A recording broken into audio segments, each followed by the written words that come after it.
Semoga Allah memberkahi pertemuan kita. Semoga Allah memberkahi pertemuan kita pada pagi hari ini. Al-Fatihah. Bismillahirrahmanirrahim. Alhamdulillahirabbil alamin arrahmanir rahim maliki yaumiddin iyyaka na'budu wa iyyaka nasta'in ihdinas siratal mustaqim siratal ladzina an'amta 'alaihim ghairil maghdubi 'alaihim waladdallin. Baik, selanjutnya kita langsung saja mendengarkan pembacaan tilawah yang akan dibacakan oleh Kanela. Pada Kanela kami persilahkan.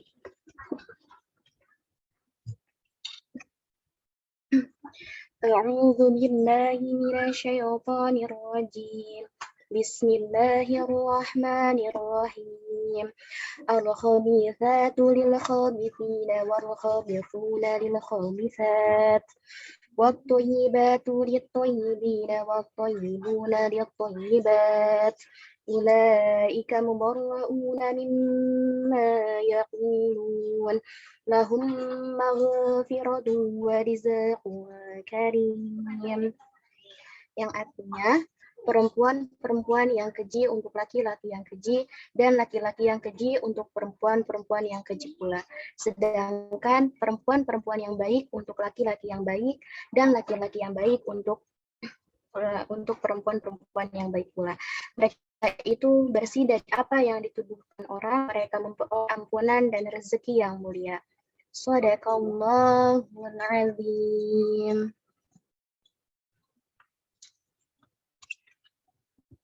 Astagfirullahaladzim. Terima kasih kepada Kanela yang sudah membacakan suci Al-Quran. Selanjutnya kita langsung saja sedikit sambutan dari Ibu Wuri selaku pembina Sakura Muda. Kepada Bu Wuri kami persilahkan.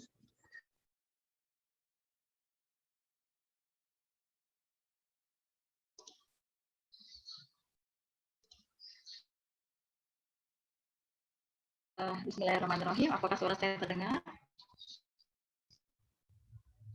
Terdengar, Bu? Alhamdulillah. Tapi agak kecil ya, Bu? Iya ya. Harus dekat kali ya. Assalamualaikum.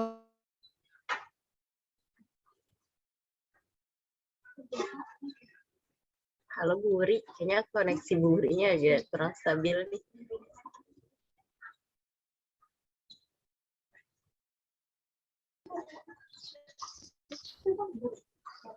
Ya. Alhamdulillah wa syukurillah, alhamdulillah. Allahumma sholli ala sayyidina Muhammad wa ala sayyidina Muhammad. Puji syukur kita kehadirat Allah kita, segala rahmatnya, segala nikmatnya. Kita bisa bertemu di sini dengan teman, dengan adik. Saya perkenalkan nama saya Ibu Wahyuni ya. Kebetulan di sini sebagai pembina dari Sakura Muda, Sakura Community ya. Salam kenal ya pada semua adik-adik atau teman-teman yang ada hadir di webinar ini. Berawal dari saya sedikit cerita ya, berawal dari Sakura Muda ini dulu dibentuk dari 2019. Ya, jadi kita ingin bagaimana kepedulian kita kepada para remaja, ya, khususnya generasi muda kita yang mungkin di luar sana masih kurang ingin menambah keilmuan ya, dari pengetahuan itu tentang kekinian ataupun tentang dinul Islam. Jadi kita bentuk Sakura Community. Jadi sebagai dasar kita ingin menyentuh ya bersama gitu, membuat komunitas para remaja muslim, remaja muda, wanita-wanita yang solid dan baik di sini dan di luar sana untuk bergabung bersama kita Sakura Community. Jadi kita punya IG ya Sakura Muda, mohon yang di follow. Kemudian kita juga punya YouTube-nya, juga nanti di share sama panitia ya. Kita punya YouTube, punya IG gitu. Sakura Community ini atau Sakura Muda ini sudah melakukan beberapa kali webinar ya. Jadi nanti ada tentang kesehatan ya, pernah bahasa Inggris gitu ya, apapun. Jadi kita menerima saran dan masukan. Kemudian alhamdulillah setelah menginjak 3 tahun ini ya, kita mulai lagi nih setelah pandemi setahun 2 tahun ini kita off. Sebenarnya nggak off banget gitu karena di IG masih suka sharing juga saya gitu. Jadi bisa dilihat IG-nya. Jadi teman-teman yang ada di sini ya, adik-adik yang ada di sini itu apa ya, mudah ya, ketika sekarang ini era yang sangat mudah, digital, sambil tiduran, sambil leyeh-leyeh gitu ya, sambil ngapain gitu bisa ingat ya tentang keislaman, tentang pengetahuan yang selama ini kita mungkin tidak dapat di tempat yang lain gitu ya. Jadi ilmu itu begitu luas ya, diberi kemudahan saat ini gitu ya, dengan di era digital mohon dimanfaatkan sehingga Allah akan mencintai kita karena kita ingin selalu ingin dekat kepadanya. Jadi barang siapa yang mengenal Allah maka Allah akan mengingatnya, bahkan menolongnya. Gitu. Jadi ketika kita menemukan Allah maka kita juga akan diberikan ilmu. Dengan kita mempelajari Islam berarti kita mengingat Allah bukan gitu ya, maka Allah akan mengingat kita. Jadi ketika kita selangkah mendekati Allah, Allah mendekatinya dengan berlari 1000 langkah gitu. Jadi begitu mencintainya Allah dengan hamba-hambanya atau kita gitu ya, hamba-hambanya yang mendekati dia atau mengingat dia, saking cintanya dia berlipat-lipat mendekati kita. Jadi kalau kita tahu berlipat-lipat artinya Allah sangat menghargai ya, sangat mencintai ya. Ketika kita masuk ke dalam orang-orang yang dicintai Allah, apalagi orang-orang yang Allah perhatikan, kita termasuk namanya yang Allah ridhoi gitu ya, apa yang kita minta, apa yang kita harapkan ya, mungkin musibah akan dijauhkan ya, mungkin kita dimudahkan segala usaha. Adik-adik kan punya banyak masa depan masih panjang gitu ya, banyak harapan, banyak impian, banyak perencanaan, cita-cita apapun itu, maka kita harus kawal ini dengan dekatkan diri kita kepada Allah. Di sini hadir, insya Allah rahmati, Allah ridhoi ya, Allah catat kita sebagai hambanya yang ingin mendekati Allah, yang ingin menjaga agama Allah, maka Allah akan kawal kita dan selalu Allah akan dengar doa-doa kita, sehingga sampai Allah ijabah doa-doa kita. Jadi nggak pernah putus asa. Ya mudah-mudahan tim panitia nih, terima kasih Nurmah dan timnya panitia, saya ucapkan bekerja keras sebulan ke belakang gitu ya mempersiapkan acara ini. Semoga Allah ridhoi ya, semoga lancar ya, mendapatkan rahmat dan hidayah dan taufik kepada kita semua. Kepada Ustazah yang mungkin belum hadir, Siti Rahmah ya, sampaikan salam ya, yang sudah berkenan untuk hadir mengisi acara kita gitu ya, teman-teman adik-adik di sini gitu ya. Dan ini berkelanjutan ya, jadi jangan pernah gitu ya, kalau kita bisa follow macam-macam yang di luar sana ya, bukan melarang, apalagi kita untuk Islam ya, ketika kita like and subscribe apa itu dapat pahala, kita nggak dapat ampunan. Adik-adik sekalian, kita semua mendapatkan pahala di sisi Allah. Kita dicatatnya orang-orang yang ingin datang kepadaku. Jadi HP-nya tuh nggak disia-siakan cuman buat YouTube, TikTok bukannya melarang, tapi ketika kita punya ada wacana digital yang tentang Islam, itu adalah wasilah kita. Jadi ketika Allah, kamu apakan tuh HP kamu? Kamu apakan media-media sosialmu? Ada ini gitu ya. Saya mengikuti acara Sakura Muda, Sakura Community, ingin mendekatkan kepada Allah. Jadi kita jadi saksi di sini ya.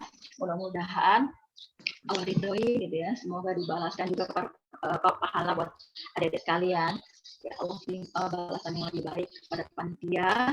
Saya ucapkan terima kasih ya.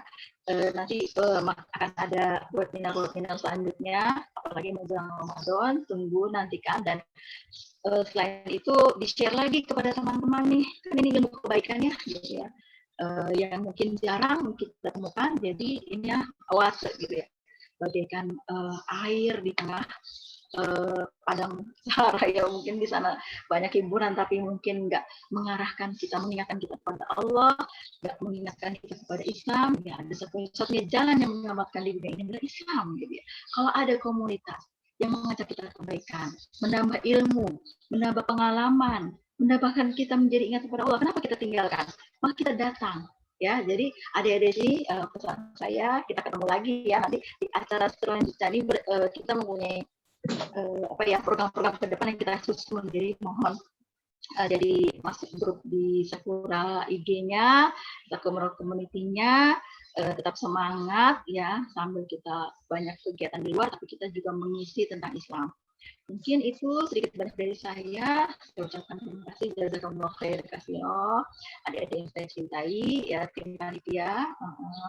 Semoga Allah rahmati dari saya. Mohon maaf apabila ada kekurangan. Wabillahi taufik wal hidayah. Assalamualaikum warahmatullahi wabarakatuh. Waalaikumsalam warahmatullahi wabarakatuh. Terima kasih banyak Ibu Wuri untuk semangatnya, ke kita juga para panitia untuk bisa makin semangat ya. Juga kita mohon bantuan dan doanya sama Bu Wuri, juga sama teman-teman semua. Semoga kita bisa mengadakan webinar-webinar selanjutnya ya, nggak cuma hari ini. Amin. Baik, kita lanjut aja ya Bu ya, langsung ke agenda berikutnya, yaitu sambutan dari Ketua Pelaksana. Ayo Ibu, mohon maaf sebelumnya, harusnya kan sambutan dari pembina kita, Kak Firda, cuma mohon maaf ternyata Kak Firdanya sedang berhalangan, sedang ada webinar lain. Jadi kita langsung saja sambutan dari Ketua Pelaksana kegiatan kita hari ini, yaitu Kak Slesti. Kepada Kak Slesti kami persilahkan.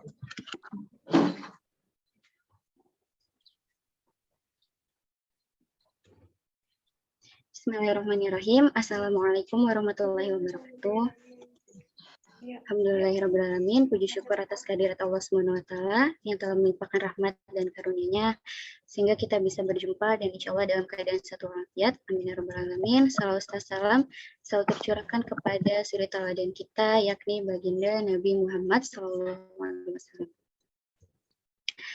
Teman-teman, perkenalkan nama saya Slesti Lestari Prandini selaku Pelaksana dalam kegiatan webinar nikah kali ini. Pertama-tama saya ucapkan terima kasih kepada seluruh kakak panitia yang sudah banyak membantu menyukseskan kegiatan webinar ini. Semoga segala kebaikan kakak dibalas oleh Allah Subhanahu wa taala. Amin ya rabbal alamin. Dan saya ucapkan juga terima kasih kepada seluruh kakak insya Allah yang sudah mengikuti kegiatan webinar kita. Semoga kakak bisa mendapatkan ilmunya yang bermanfaat pastinya. Dan insya Allah kita dari Sakura Muda kedepannya akan mengadakan kegiatan yang insya Allah bermanfaat juga. Ya, terima kasih. Demikian sambutan dari saya selaku Ketua Pelaksana. Kurang lebihnya mohon maaf. Wassalamualaikum warahmatullahi wabarakatuh. Waalaikumsalam warahmatullahi wabarakatuh. Terima kasih banyak Kak Slesti pertanyaannya. Baik teman-teman, ini sambil menunggu pembicara, mungkin sebelumnya kami mau selaku panitia ingin mengucapkan terima kasih kepada para donatur kami, yaitu kepada Izi, Wardah, kemudian Martabak Juara, kepada SR12, dan seluruh rekan dan seluruh pembina yang telah mendukung kami hingga suksesnya acara pada hari ini. Kemudian, mari kita sebelum memulai kegiatan ini, kita berdoa bersama-sama untuk keluarga kita, teman-teman kita yang mungkin pada hari ini sedang dalam keadaan tidak sehat, khususnya apabila ada saudara-saudara kita yang hari ini dalam keadaan sakit, teman kita, keluarga kita, semoga Allah angkat penyakitnya, Allah berikan kesehatan seperti sedia kala untuk bisa beraktivitas kembali. Bismillahirrahmanirrahim. Alhamdulillahirabbil alamin arrahmanirrahim. Maliki yaumiddin. Iyyaka na'budu wa iyyaka nasta'in. Ihdinas siratal mustaqim.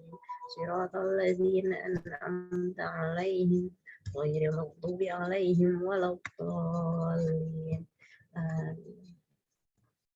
Oke, teman-teman sambil nunggu kita ke acara selanjutnya, kita ada sedikit polling atau pertanyaan. Ini untuk dapat door prize ya Kak?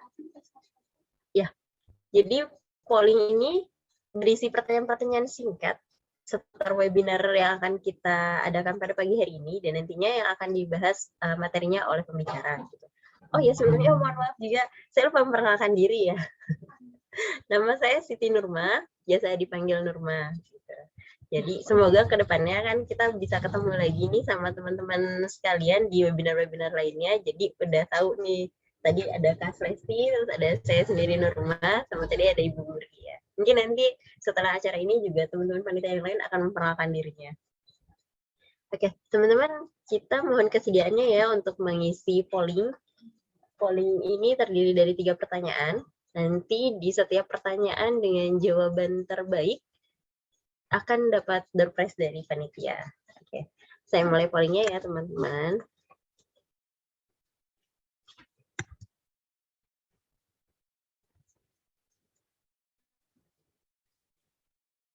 Ini bisa langsung dijawab di sini teman-teman. Ditunggu ya jawabannya.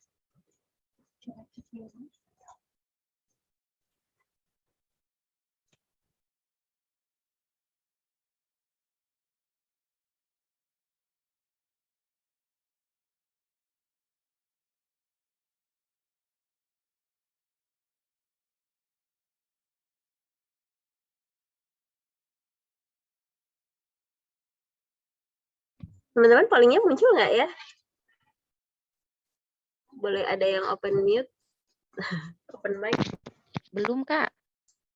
Oh, belum muncul. Coba sebentar. Saya ulangi ya.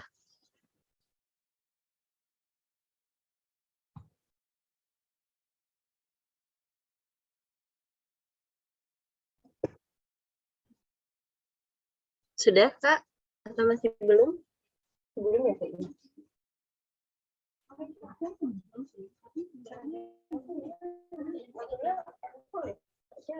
Enggak itu yang muncul. Di laptop sudah.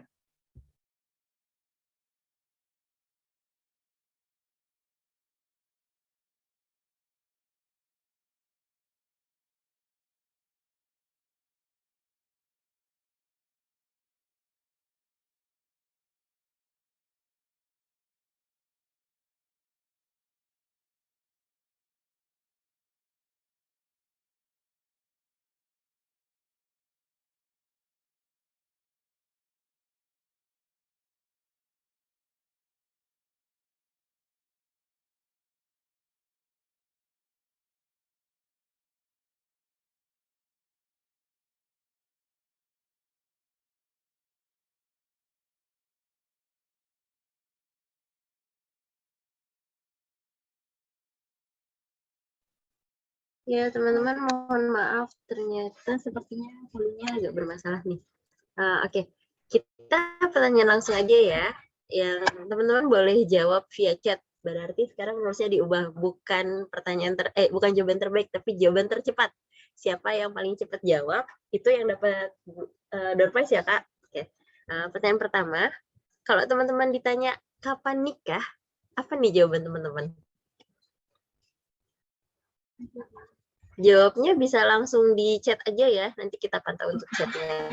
Chat di sini, chat di sini. Oh nih Kak Ranti, selamat kepada Kak Ranti sebagai orang pertama yang menjawab. Ada lagi nggak nih yang mau namain jawaban? Masih boleh, masih bisa dikasih. Ada lagi yang mau jawab?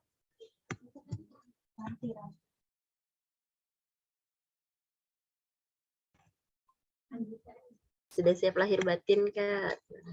Benar-benar.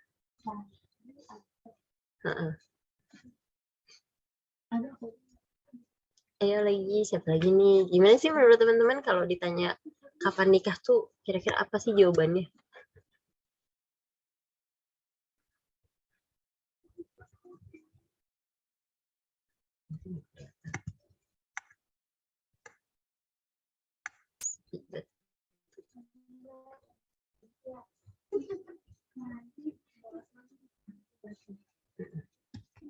Iya benar karantin. Bukan ajang buru-buru, tapi karena memang butuh kesiapan mental dan lahir batin ya.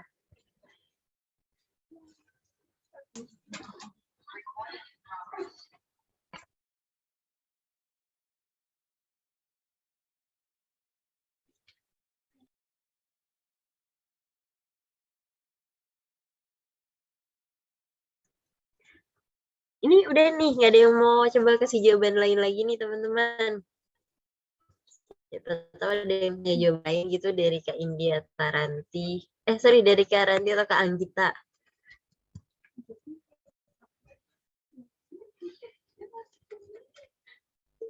Oke, kita next ke pertanyaan selanjutnya ya. Untuk pertanyaan selanjutnya, menurut teman-teman sendiri, kapan sih waktu yang pas buat nikah? Jawab sama Karanti. Tapi siapa tahu teman-teman punya jawaban lain nih. Biasanya apa sih? Kapan gitu menurut teman-teman waktu yang pas buat menikah?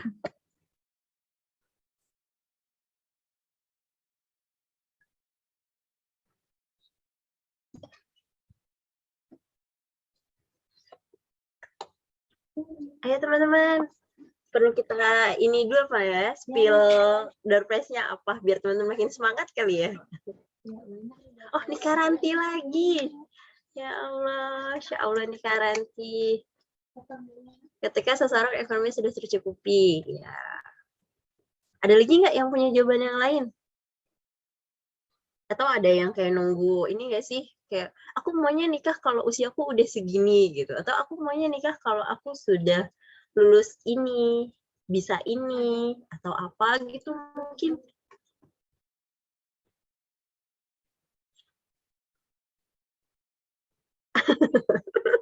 Ini, ayo Kak Firda.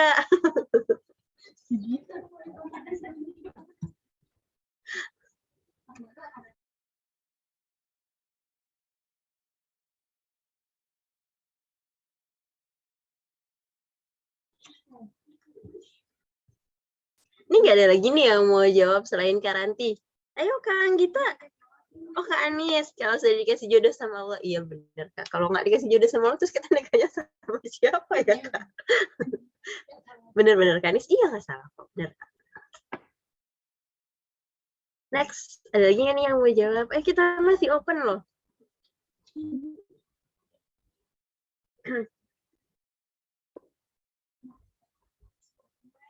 Teman-teman boleh open mic juga kok, atau ada yang mau kasih tambahan?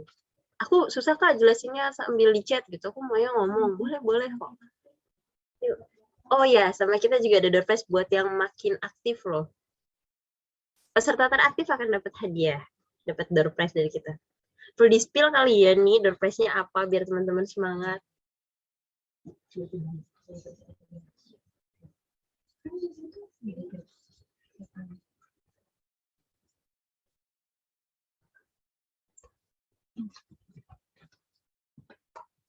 Teman-teman, kita kasih bocoran door prize-nya ada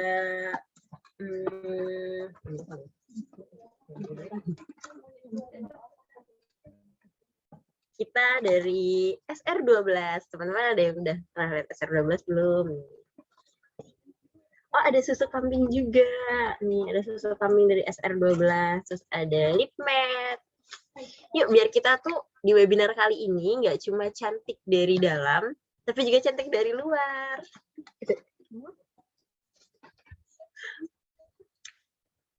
Oke, kayaknya nggak ada lagi nih. Kita langsung next ke pertanyaan selanjutnya kali ya. Pertanyaan terakhir, buat teman-teman, menurut teman-teman ilmu apa sih yang paling penting? Oh, ada nih, sorry. Ada nih yang jawab. Kak Earning Room. Ketika sudah dewasa, bukan hanya secara usia, namun secara pemikiran jadi lebih paham tanggung jawab. Benar. Mungkin nanti perlu kita bahas juga sama pembicara ya. Itu karena kan dewasa itu benar sih Kak, bukan karena usia ya. Ada yang usianya muda tapi dewasa, dan ada yang sebaliknya usianya udah lanjut tapi ternyata tidak dewasa gitu. Dan bagaimana sih tanggung jawab dalam rumah tangga itu gimana?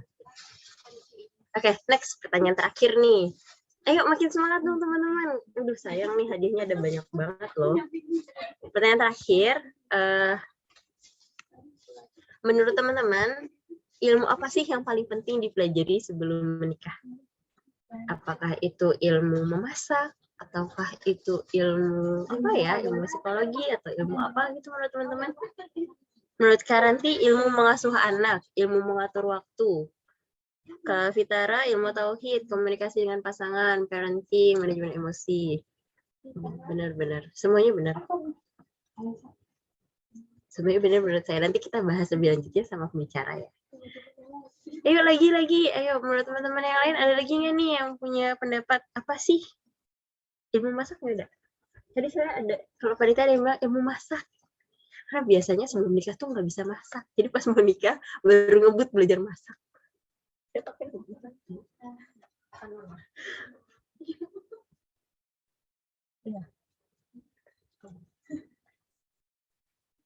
Tauhid, komunikasi dengan pasangan. Ilmu menjalin ikatan dengan mertua. Oh, benar banget nih Karan. Benar. Jadi jangan cuma menjalin ikatan sama pasangan ya, tapi juga sama mertua. Apalagi kita sebagai istri, kalau menurut saya pribadi ya, itu kan karena kita tahu ya, surganya suami, surganya laki-laki itu sampai dia meninggal di orang tuanya, di ibunya. Sedangkan kalau istri itu kan ketika menikah surganya di suaminya ya. Jadi gimana nih kita sebagai seorang istri bisa mendorong suami untuk bisa terus berbakti sama istrinya, sama ibunya, sama istrinya. Ya, benar. Yuk lagi kita masih open pertanyaannya nih. 2 menit lagi.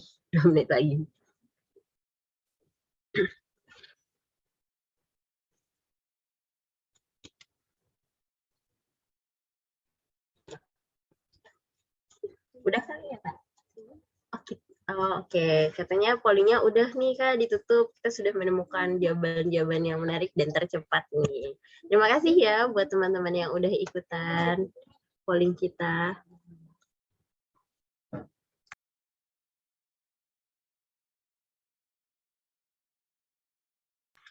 Ini sambil kita, oh ya Kak, mohon maaf sebelumnya, untuk pembicara itu nanti kita baru bisa di pukul 10, karena pembicaranya memang kita baru dijadwalkan untuk pukul 10.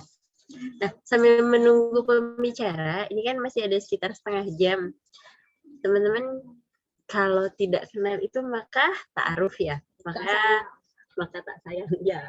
Karena jika tak kenal tak sayang, gimana maksudnya kalau kita nggak kenal ya, gitu kan? Jadi kita mau kenalan dulu nih.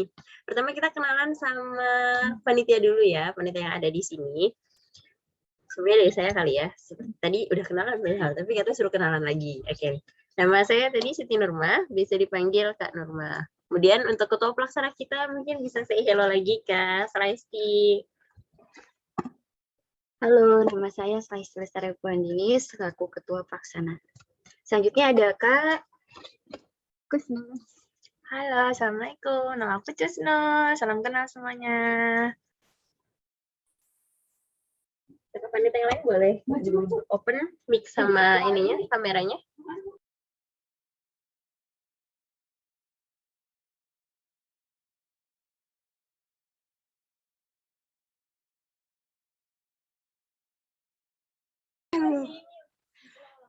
Halo, Assalamualaikum. Nama aku Indi.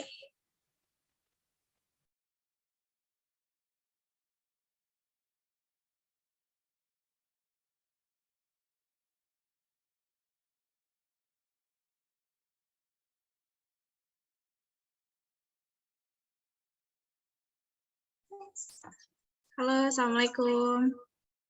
Nama aku Meliana. Sebelahku ada. Halo, Assalamualaikum. Nama aku Mela.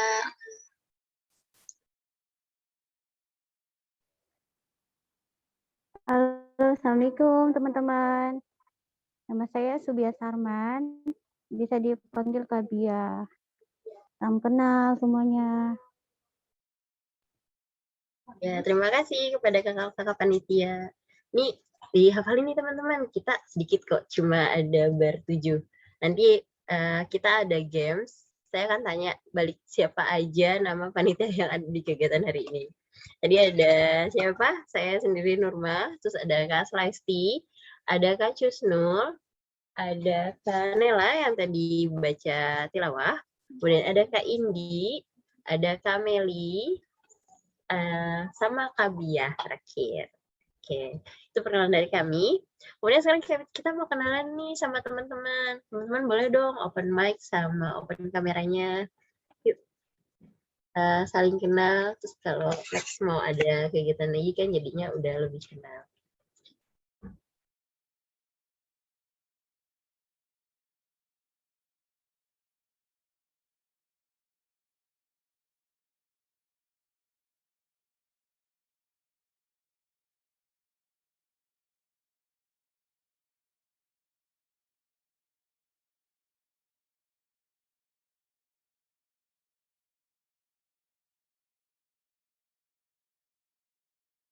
Alhamdulillah pembicara kita sudah hadir kepada Ustazah Siti Rahma. Selamat datang.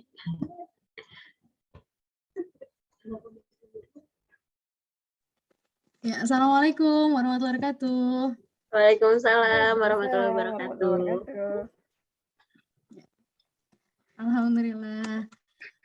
Udah kita bisa mulai ya? Oh boleh Kak, kalau sudah siap.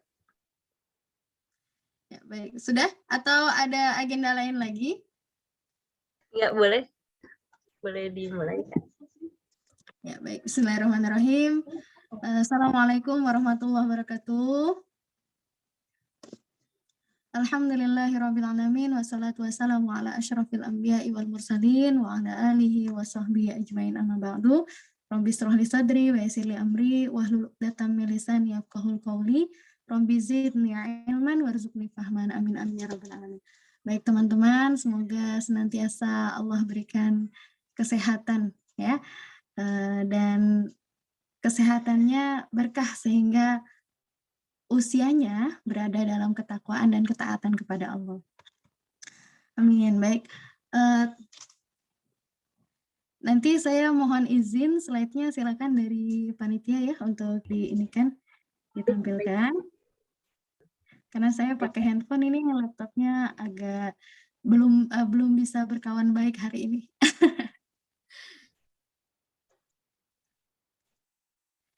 Nah, ini dia ya. Kita mau bahas apa sih sebenarnya? Jadi itu kemarin dari Slesti ya yang menghubungi saya. Ternyata Slesti itu pernah jadi santri saya di TFAKI ya. Gitu. Dan alhamdulillah Allah pertemukan lagi di agenda ini.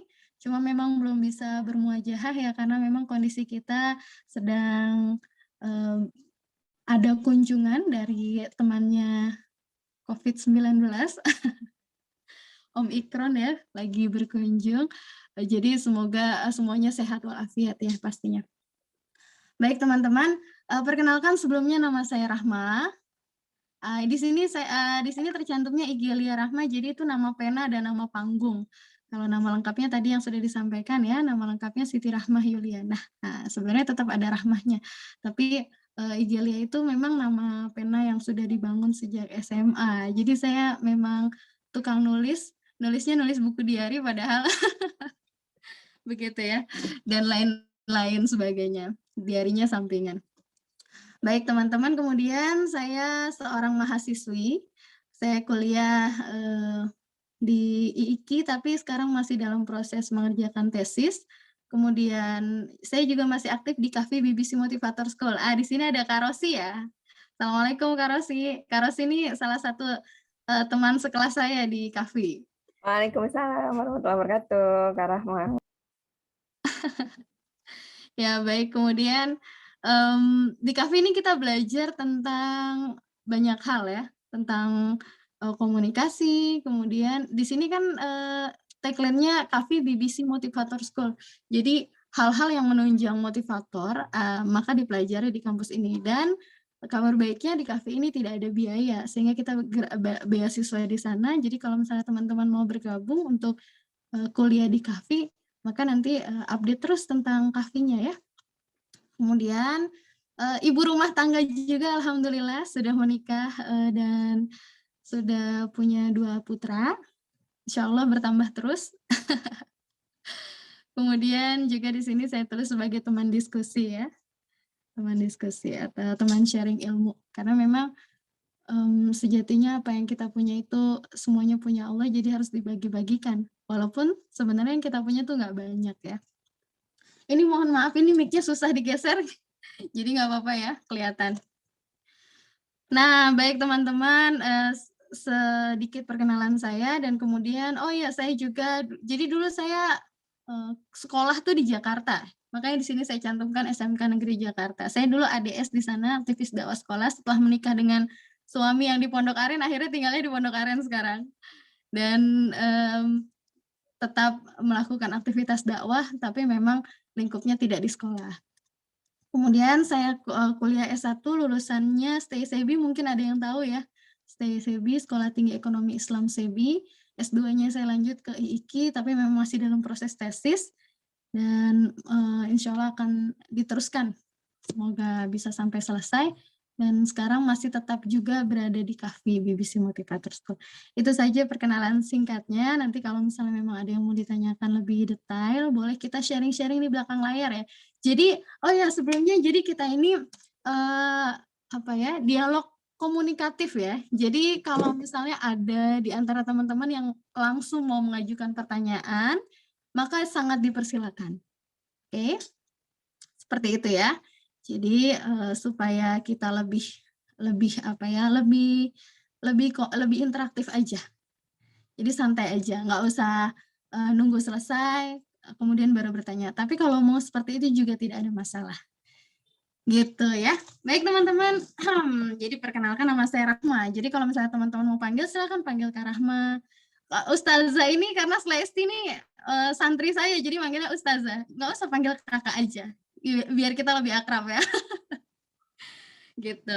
Baik teman-teman, saya akan mengawali pertemuan kali ini dengan sebuah pertanyaan. Banyak door prize ya panitia, nanti hadiahnya dari panitia ya. Bagi yang bisa menjawab dan menjawab sesuai dengan kemauan saya, maka nanti insya Allah akan ada door prize dari panitia. Siap, Kak. Nanti kita catat. Pertanyaannya begini. Jadi teman-teman disimak ya. Saya memiliki sebuah gembok di tangan kiri saya, dan gembok tersebut dalam keadaan terkunci. Kemudian saya memiliki berbagai macam varian jenis kunci di tangan kanan saya. Ya.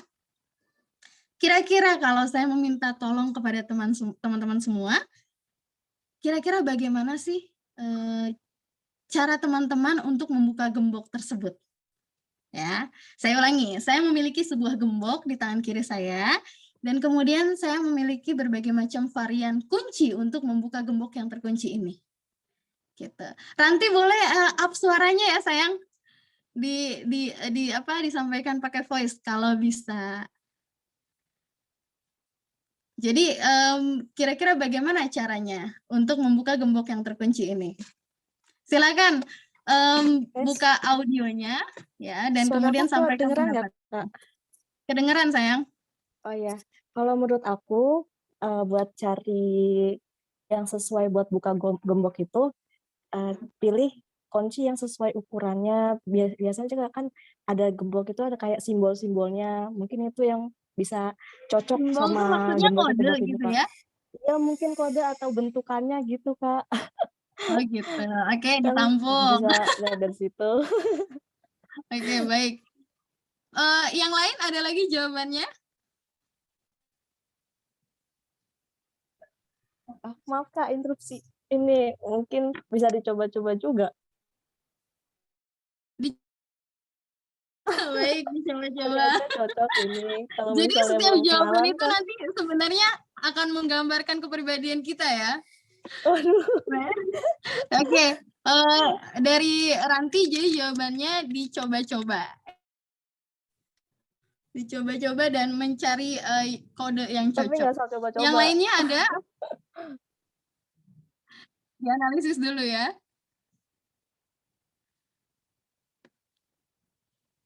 Yang lain boleh? Silakan jawab, atau mau saya tunjuk biar jawab?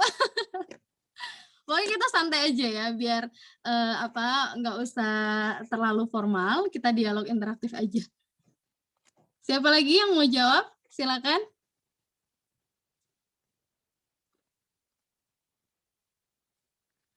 Sudah nih, tidak ada yang mau jawab nih, berarti hanya Ranti saja ya. Baik, jadi jawaban Ranti itu sebetulnya betul, tapi belum sesuai dengan yang saya mau. Ya, jadi saya ulangi pertanyaannya.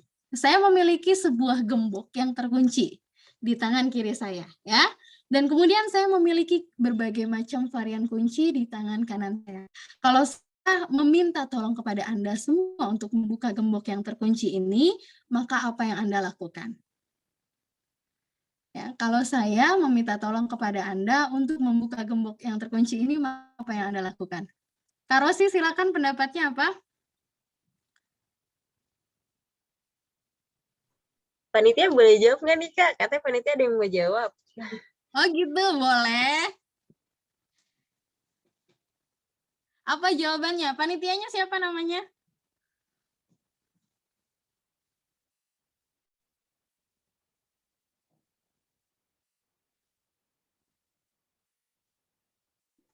Yang jawab saya sih, Kak.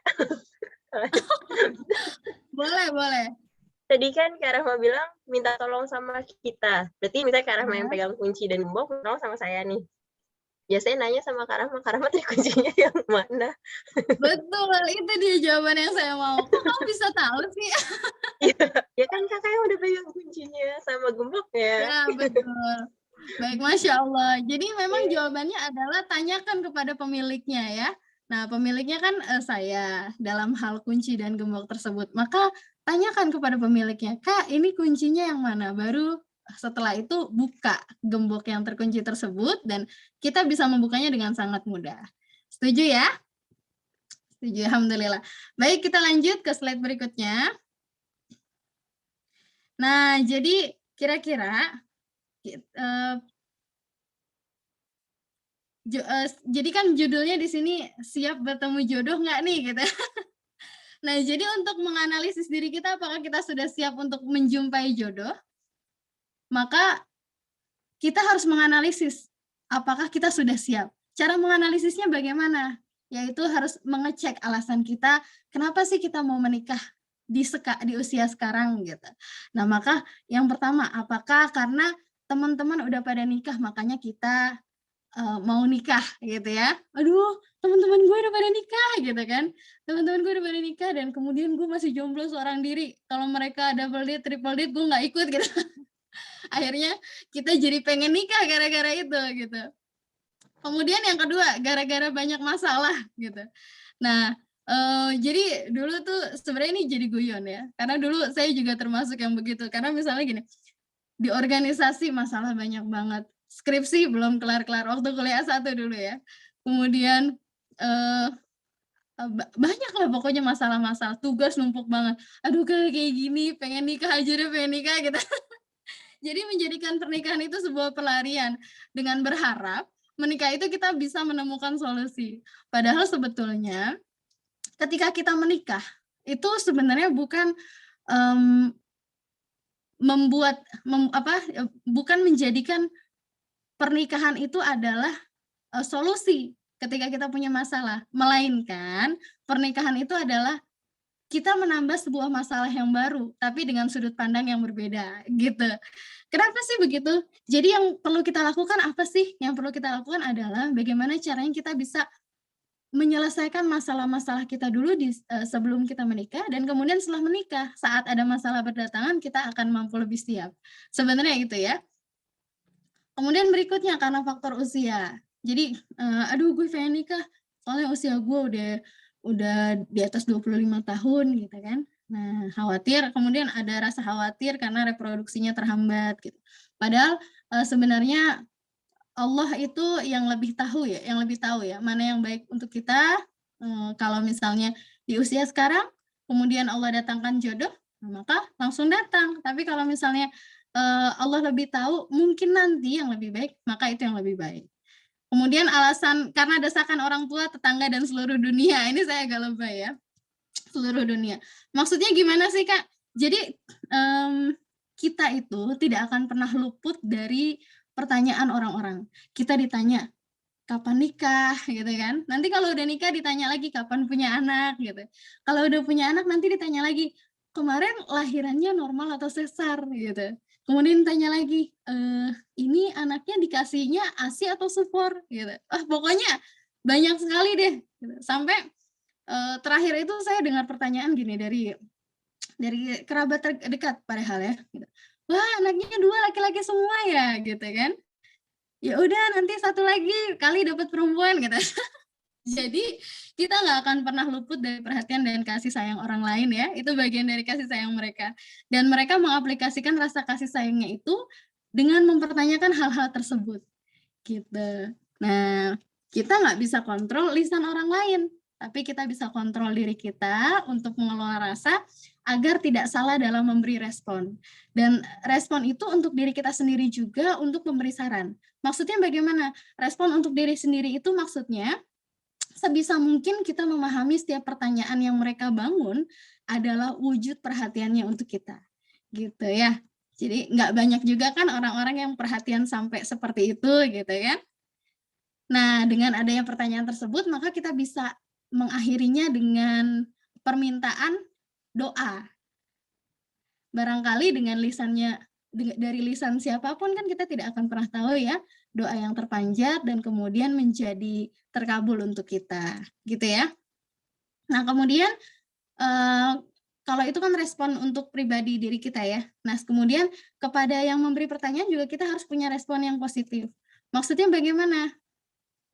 Ya udah, kita bisa jawab dengan cara misalnya, kapan nikah? Tinggal jawab aja. Ya kalau nggak Sabtu sih Minggu ya, gitu.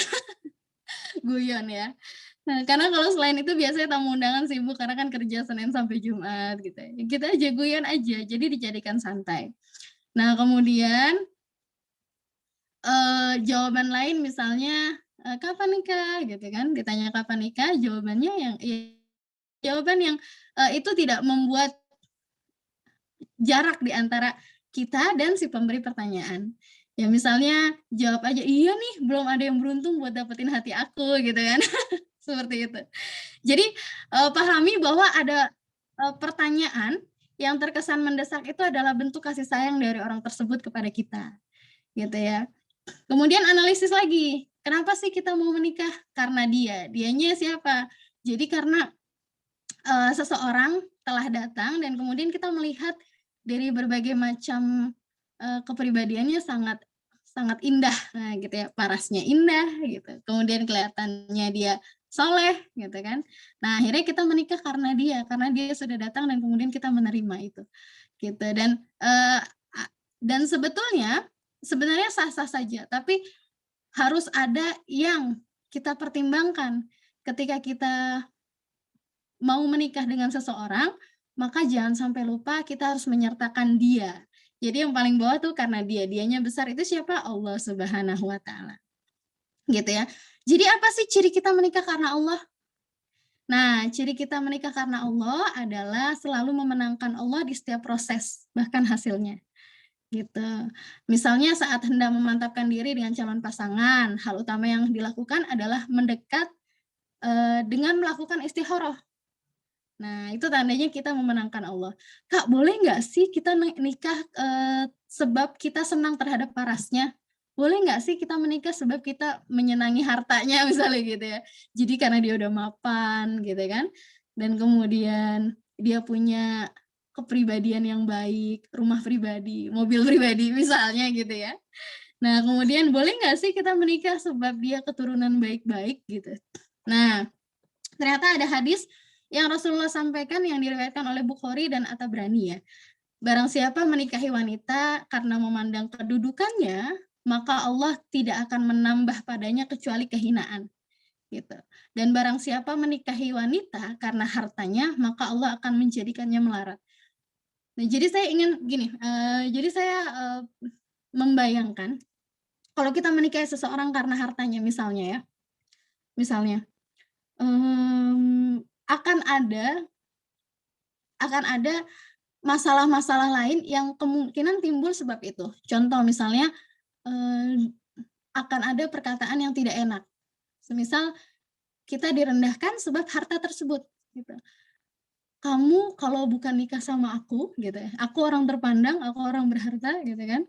Nah, kamu bukan siapa-siapa. Akan banyak masalah-masalah yang disebabkan dari hal tersebut. Makanya kenapa Rasulullah menegaskan, Allah tidak akan, kalau misalnya kita menikahi seseorang karena hartanya, maka Allah akan menjadikannya melarat, gitu ya. Dan kalau kita menikah seseorang karena keturunannya, kemudian karena parasnya, maka Allah akan menjadikannya terhina.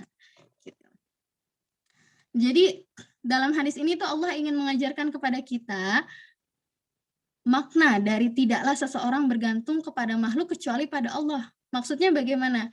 Kalau kita menikah sebab kedudukan dan harta, keduanya tuh bisa sirna ya, kapan aja bisa hilang. Tapi kalau nikah sebab karena Allah, Allah akan selalu ada. Ya enggak? Gitu ya. Nah, maka dari kacamata bodohnya saya nih, saya tuh saya sebagai seorang hamba memahaminya begini. Allah tuh cuma nggak ingin ada Tuhan lain yang dituhankan selain Dia. Gitu. Jadi kayak misalnya harta, kemudian ketampanan, kecantikan, itu bagian dari Tuhan-Tuhan lain. Kalau misalnya kita menghamba pada hal tersebut, gitu. Nah, Allah tuh cuma nggak pengen kita sebagai hambanya ada Tuhan lain selain Allah. Kalau misalnya semua itu sirna, kita udah nggak ada tempat bergantung lagi.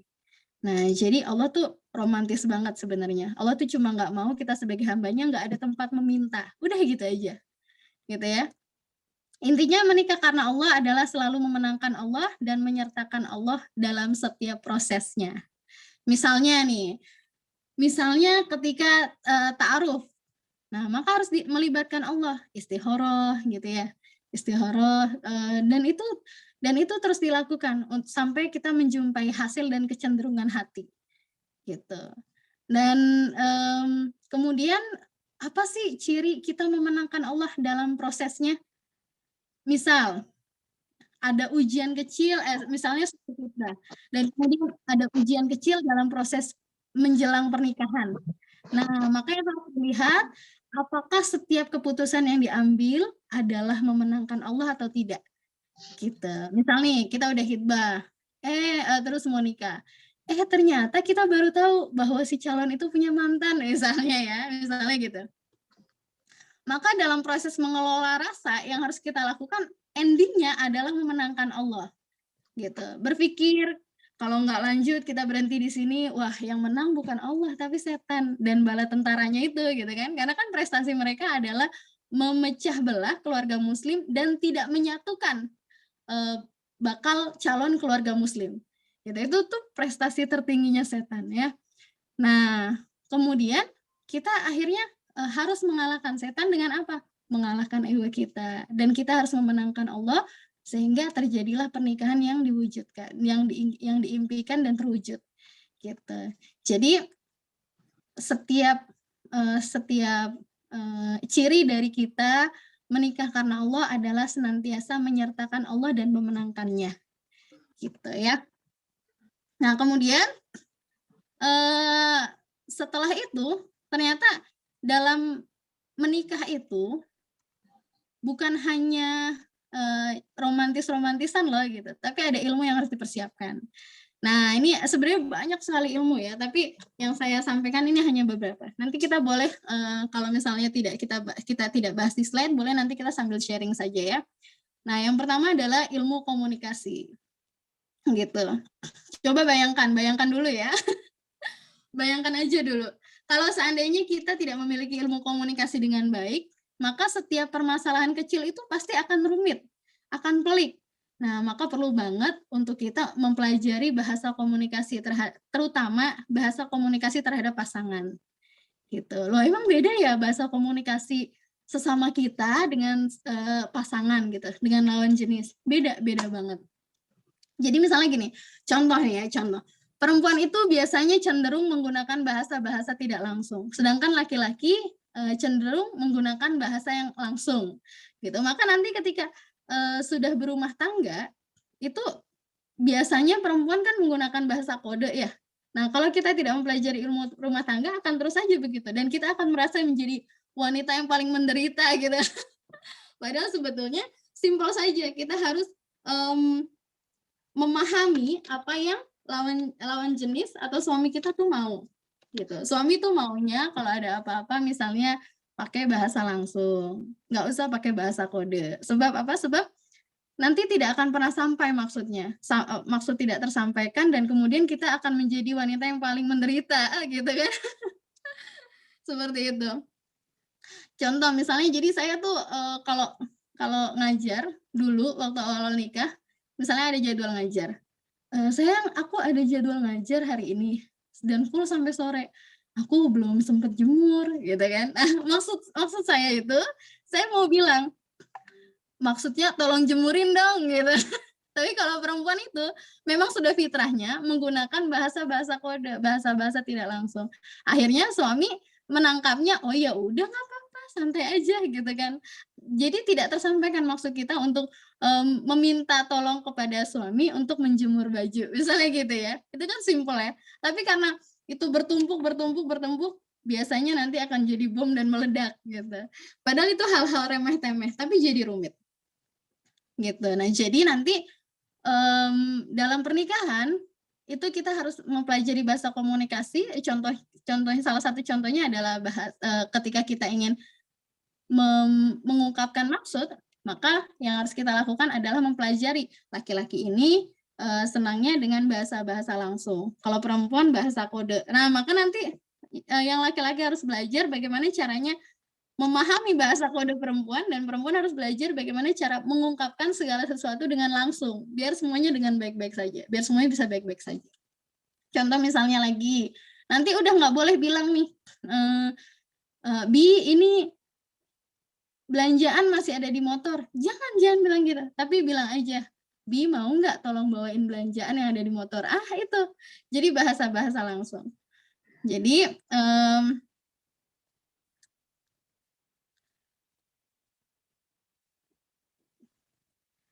oh iya, dan misalnya gini, kalau misalnya kita mau jalan-jalan, kita juga nggak boleh kode-kode, aduh udah lama nih nggak jalan-jalan gitu ya.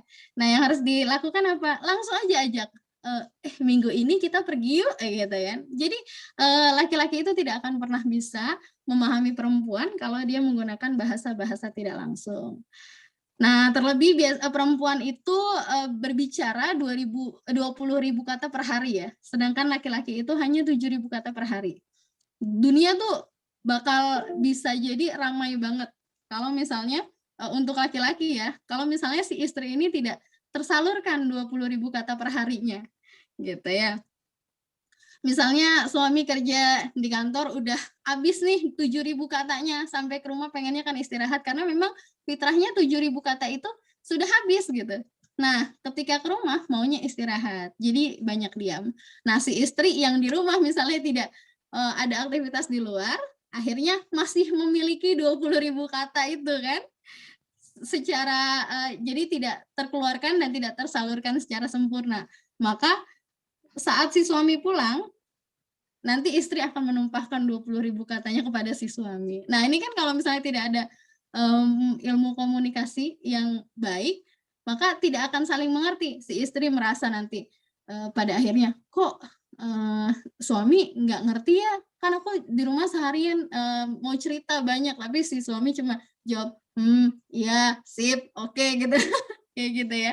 Jadi terkesan tidak mendengarkan dan tidak menanggapi apa cerita-cerita istri. Begitu. Nah, jadi intinya penting sekali ilmu komunikasi ini karena akan bisa memudahkan kita mengatasi setiap persoalan rumah tangga. Jadi misalnya nanti bagaimana suami menghadapi ketika istri diam tiba-tiba gitu kan, ketika istri berbicara penuh dengan emosi, ketika istri marah, atau kita sebagai seorang istri bisa memahami suami ketika suami merasa perlu dihargai gitu kan, ketika suami tidak ingin dinasehati. Jadi tuh laki-laki itu memang fitrahnya menjadi seorang pemimpin. Nah, maka bagaimana caranya kita masuk untuk menasehati seorang pemimpin itu? Kan nggak mungkin ya misalnya kita langsung ngasih kritikan, ini kita menyampaikan secara langsung, aduh jangan pakai baju itu tuh nggak bagus gini-gini. Itu harus dengan cara yang bagaimana pada akhirnya nanti laki-laki itu merasa bahwa tetap dikoamkan gitu sebagai seorang suami. Padahal walaupun masukan-masukan kita itu adalah hal-hal kecil. Begitu. Nah, jadi banyak lagi ketika suami terlihat tidak mendengarkan, kemudian bagaimana respon kita? Oh, mungkin kita bisa memahami karena suami itu 7.000 kata per hari, sedangkan kita 20.000 kata per hari, maka ya sudah, kita pahami aja bahwa dia bukan tidak mau mendengarkan, mungkin lagi lelah, sehingga dia mau istirahat dulu gitu kan ya. Jadi kalau ada ilmu komunikasi yang baik, kita bisa memahami. Gitu. Sedangkan 20.000 kita yang tidak tersalurkan, mungkin kita bisa salurkan ke baca Quran misalnya atau zikir, itu salurkan juga. Begitu. Nah, seperti saya nih sudah tersalurkan agak banyak nih ya, dari pagi ngajar terus di sini juga. Jadi nanti suami saya nggak terlalu banyak dapat 20.000 katanya itu. Gitu. Nah, kemudian ilmu yang penting berikutnya adalah ilmu tipologi personality. Apaan sih ilmu tipologi personality gitu kan? Nah, jadi ini menurut saya ini penting banget. Kenapa? Jadi tipologi personality itu adalah ilmu yang mempelajari kepribadian seseorang. Jadi kita perlu mengenal karakter diri kita terlebih dahulu, dan kemudian kita juga dengan senang hati mempelajari kepribadian yang lain, sehingga ketika kita menghadapi orang lain kita akan sangat mudah menyesuaikan, gitu, menyesuaikan karakter orang tersebut. Jadi kita belajar ini bukan untuk agar kita bisa dipahami oleh orang lain, tetapi agar kita bisa memahami orang lain. Gitu. Jadi ini penting banget. Nah, makanya kenapa misalnya gini. Ini nih, di slide ini kan ada salah satu contoh tipologi personality ya, walaupun sebenarnya tipologi personality itu banyak banget. Ada yang misalnya introvert, extrovert gitu kan. Kemudian ada yang misalnya karakter kepribadian seseorang dilihat dari visual, auditory, kinestetik. Nah, kemudian kalau yang ini ada lagi yang Stephen itu ya. Stephen tuh yang tes itu dengan teknologi itu, jadi kita tes dengan 10 jari dan kemudian dilihat kita tipe apa gitu.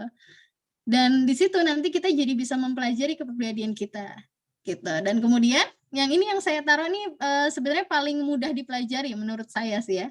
Paling mudah dipelajari dan mudah dianalisis, relate lah sama kehidupan kita sehari-hari.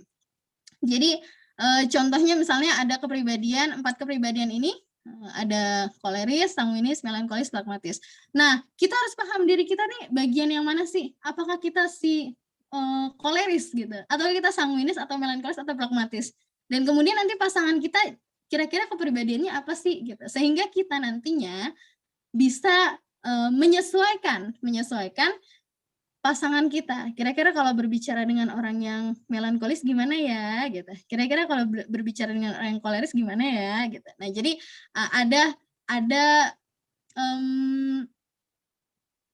ketika kita mempelajari ilmu ini, nanti kita akan sangat mudah menyesuaikan seseorang, terutama kepada pasangan, gitu ya. Kalau misalnya ibarat jalan, ini tuh jalan pintas banget untuk kalau kita sudah tahu satu sisi aja kepribadiannya. Misalnya gini, kalau kita tahu suami kita orangnya rapih, kemudian dia perfeksionis, maka besar kemungkinan dia ini adalah orang yang perasa. Gitu. Jadi tuh ini tuh ibarat sudah satu paket. Nah, berarti dia masuknya apa? Melankolis, misalnya gitu ya. Jadi melankolis ini tipe orang yang bersih, kemudian perfeksionis, kemudian apalagi ya, perasa, misalnya gitu ya. Nah, jadi nanti besar kemungkinan dia itu akan punya kepribadian melankolis yang lainnya. Jadi dia nanti akan menganalisis orangnya gitu, sehingga nanti kalau misalnya kita dianalisis sama pasangan kita yang melankolis ini, ya udah terima aja, itu memang sudah karakternya gitu. Jadi kita lebih memahami ya. Nah, kemudian ilmu apa lagi yang perlu dipersiapkan? Ilmu yang perlu dipersiapkan adalah yang next slide ya. Produktivitas amalan yaumiyah.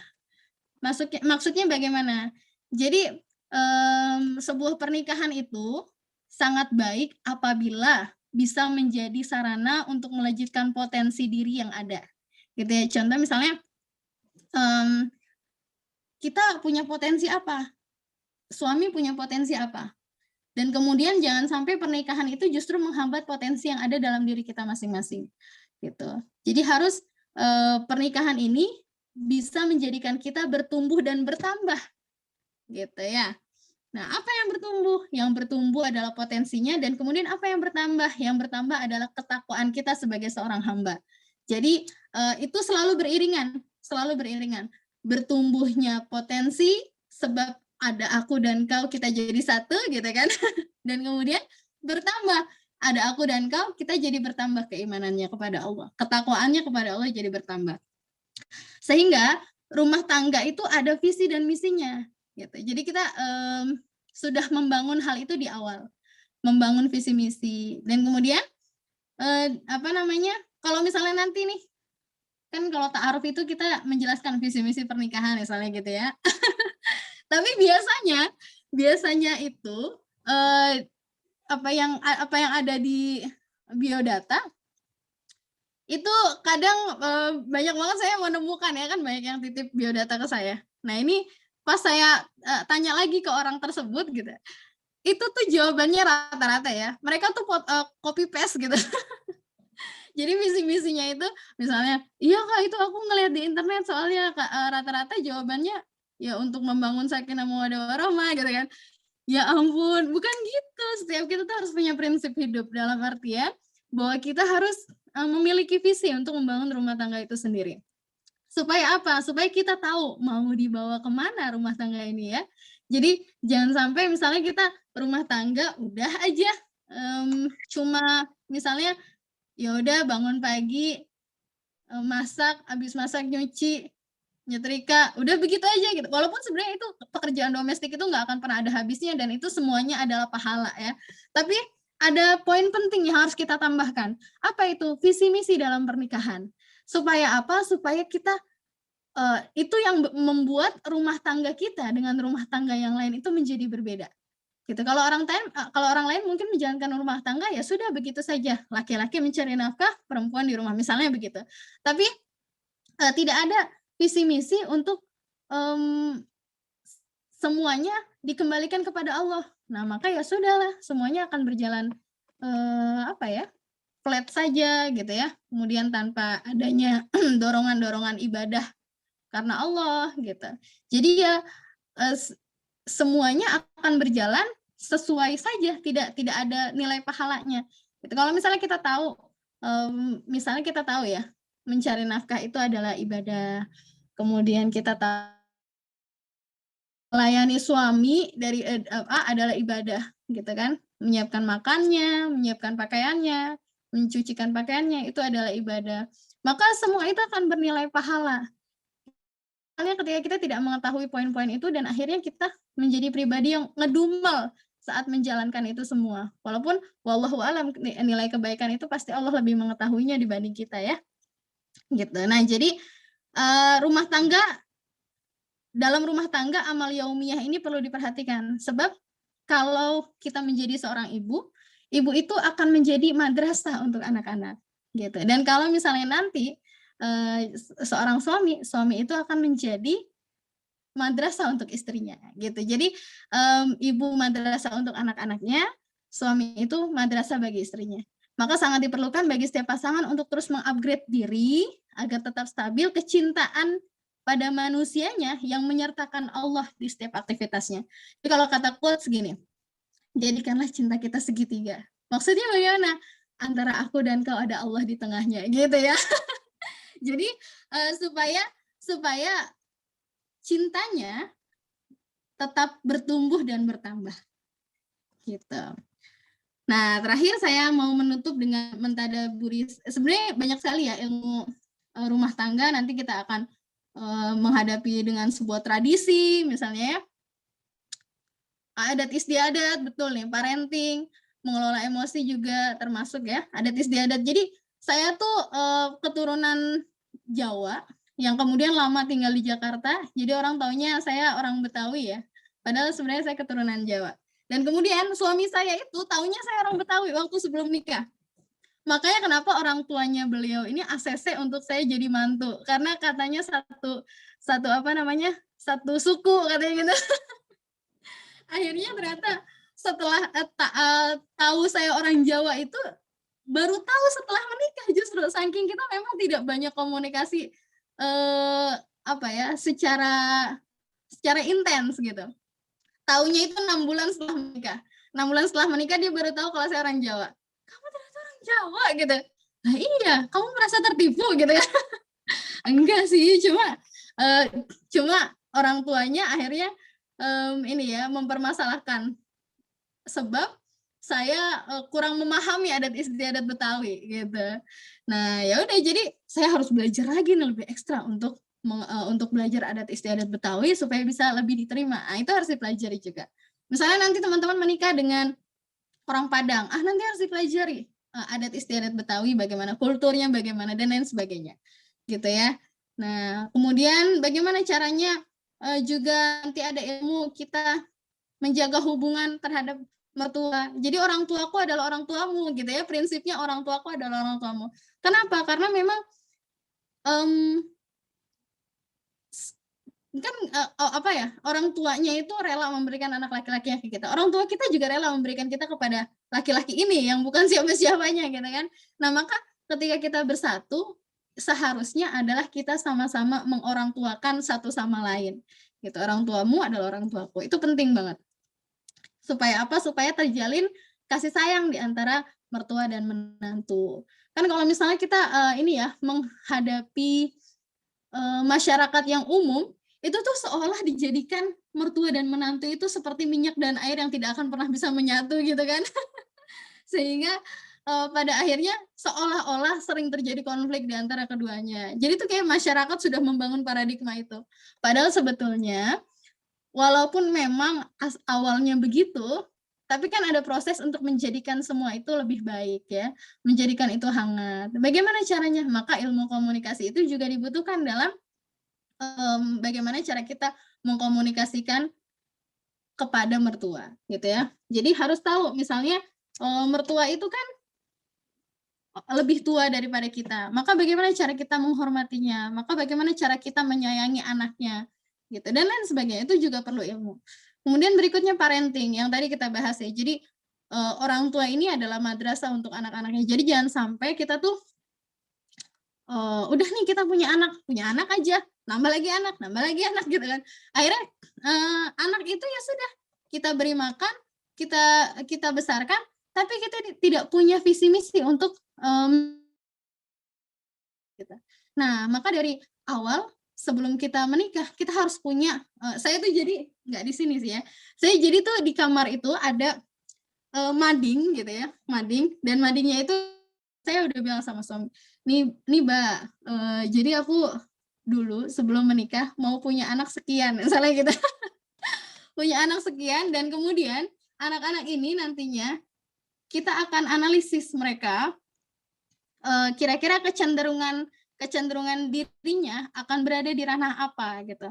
Nah, kalau misalnya nanti mereka bagus menjadi seorang pemimpin, maka dia harus kita jadikan presiden. Gimana caranya? Itu kan mimpi-mimpi besar gitu.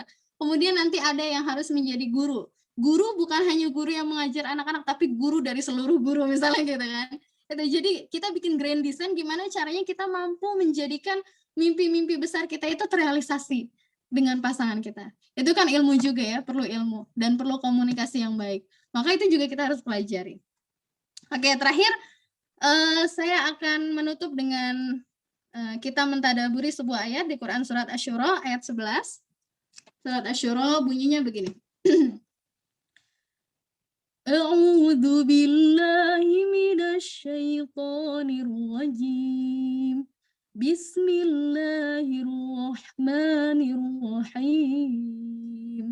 Fatirus samawati wal ardh ja'ala lakum min anfusikum azwajan wa minal an'ami azwajan yadhra'ukum fihi laisa kamitslihi syai' wa huwas sami'ul basir.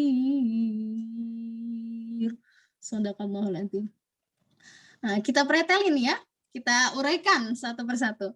Fatirus samawati wal ardh. Dialah Allah yang menciptakan langit dan bumi.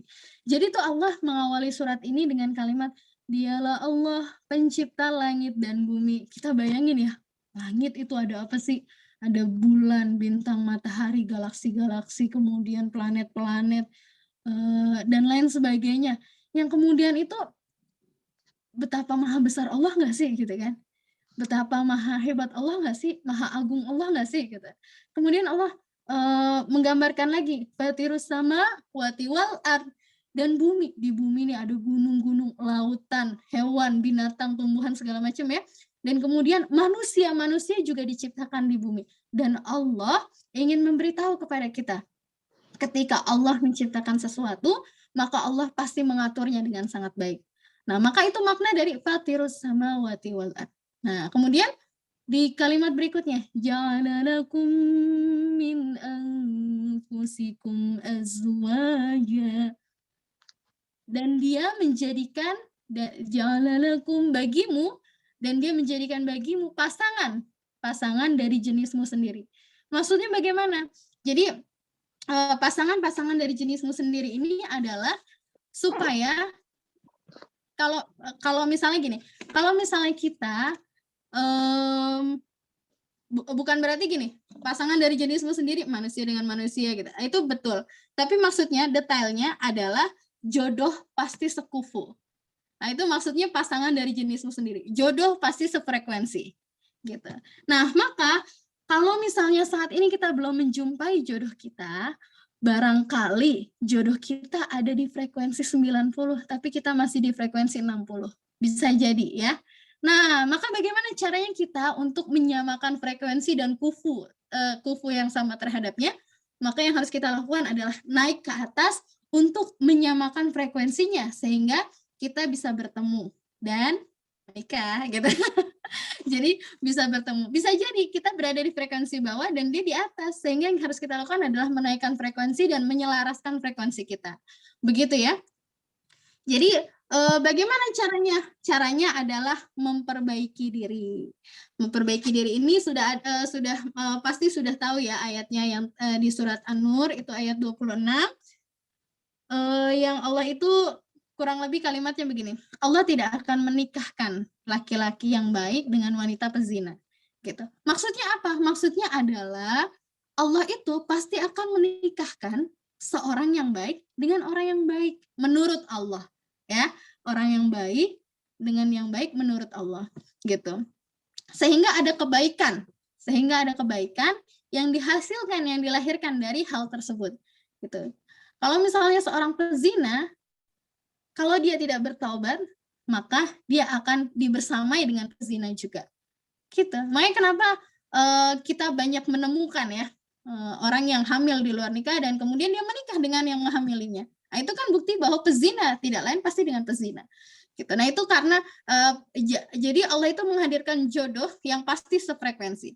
Kalau kita mau orang yang frekuensinya tinggi, kufunya tinggi, maka kita harus meningkatkan frekuensi, memperbaiki diri. Untuk apa? Untuk menemukan yang sama frekuensinya dengan kita. Tapi jangan sampai kita misalnya menjadi orang yang memiliki apa? Istilahnya tuh memiliki apa ya? Ya pokoknya kita mentargetkan seseorang itu harus baik sekali gitu ya. Kemudian misalnya gini, kita melihat dia tuh dari luar kayaknya soleh banget ya gitu. Soleh banget, dia tuh rajin ke masjid segala macam gini. Ternyata pas udah nikah, wah ternyata dia tidurnya lama banget misalnya gitu. Wah ternyata dia misalnya kita pengen sama jodoh yang frekuensinya seperti itu, tapi ternyata kita tidak bisa mengimbangi. Misalnya kita udah nikah nih, dia rajin banget tahajud, tapi ternyata kita dibangunin tahajudnya susah, misalnya gitu ya. Jadi, ya Allah, ini bagaimana caranya kita untuk membangun frekuensi tersebut? Begitu kurang lebih. Nah, kemudian fatirus samawati wal ard ja'alalakum min anfusikum azwajan wa minal an'ami azwaja wa minal an'ami azwaja, dan dia menjadikan pasangan untuk binatang ternak juga. Jadi binatang-binatang itu dikasih sama Allah tuh pasangan-pasangan juga. Gitu. Maksudnya bagaimana? Jadi tuh Allah tuh cuma pengen bilang kayak gini. Ini bahasa bodohnya saya sebagai seorang hamba yang berusaha untuk mentadaburi ayat ya. Jadi gini, hai hambaku, kata Allah gitu ya. Binatang aja yang aku ciptakan untuk mendampingi engkau di muka bumi gitu ya. Jadi tugasnya binatang tuh mendampingi kita.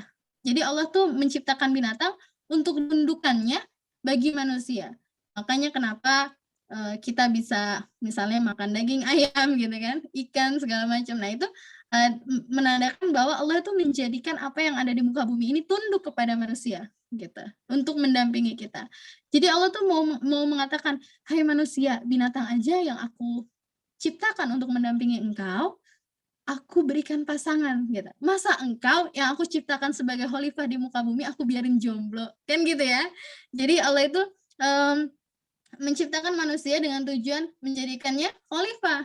Wa in qala rabbuka lil malaikati inni ja'ilun fil ardi khalifah. Nah, itu di Al-Baqarah ayat 30 kalau tidak salah. Atau 31 ya? 30 atau 31 kurang lebih.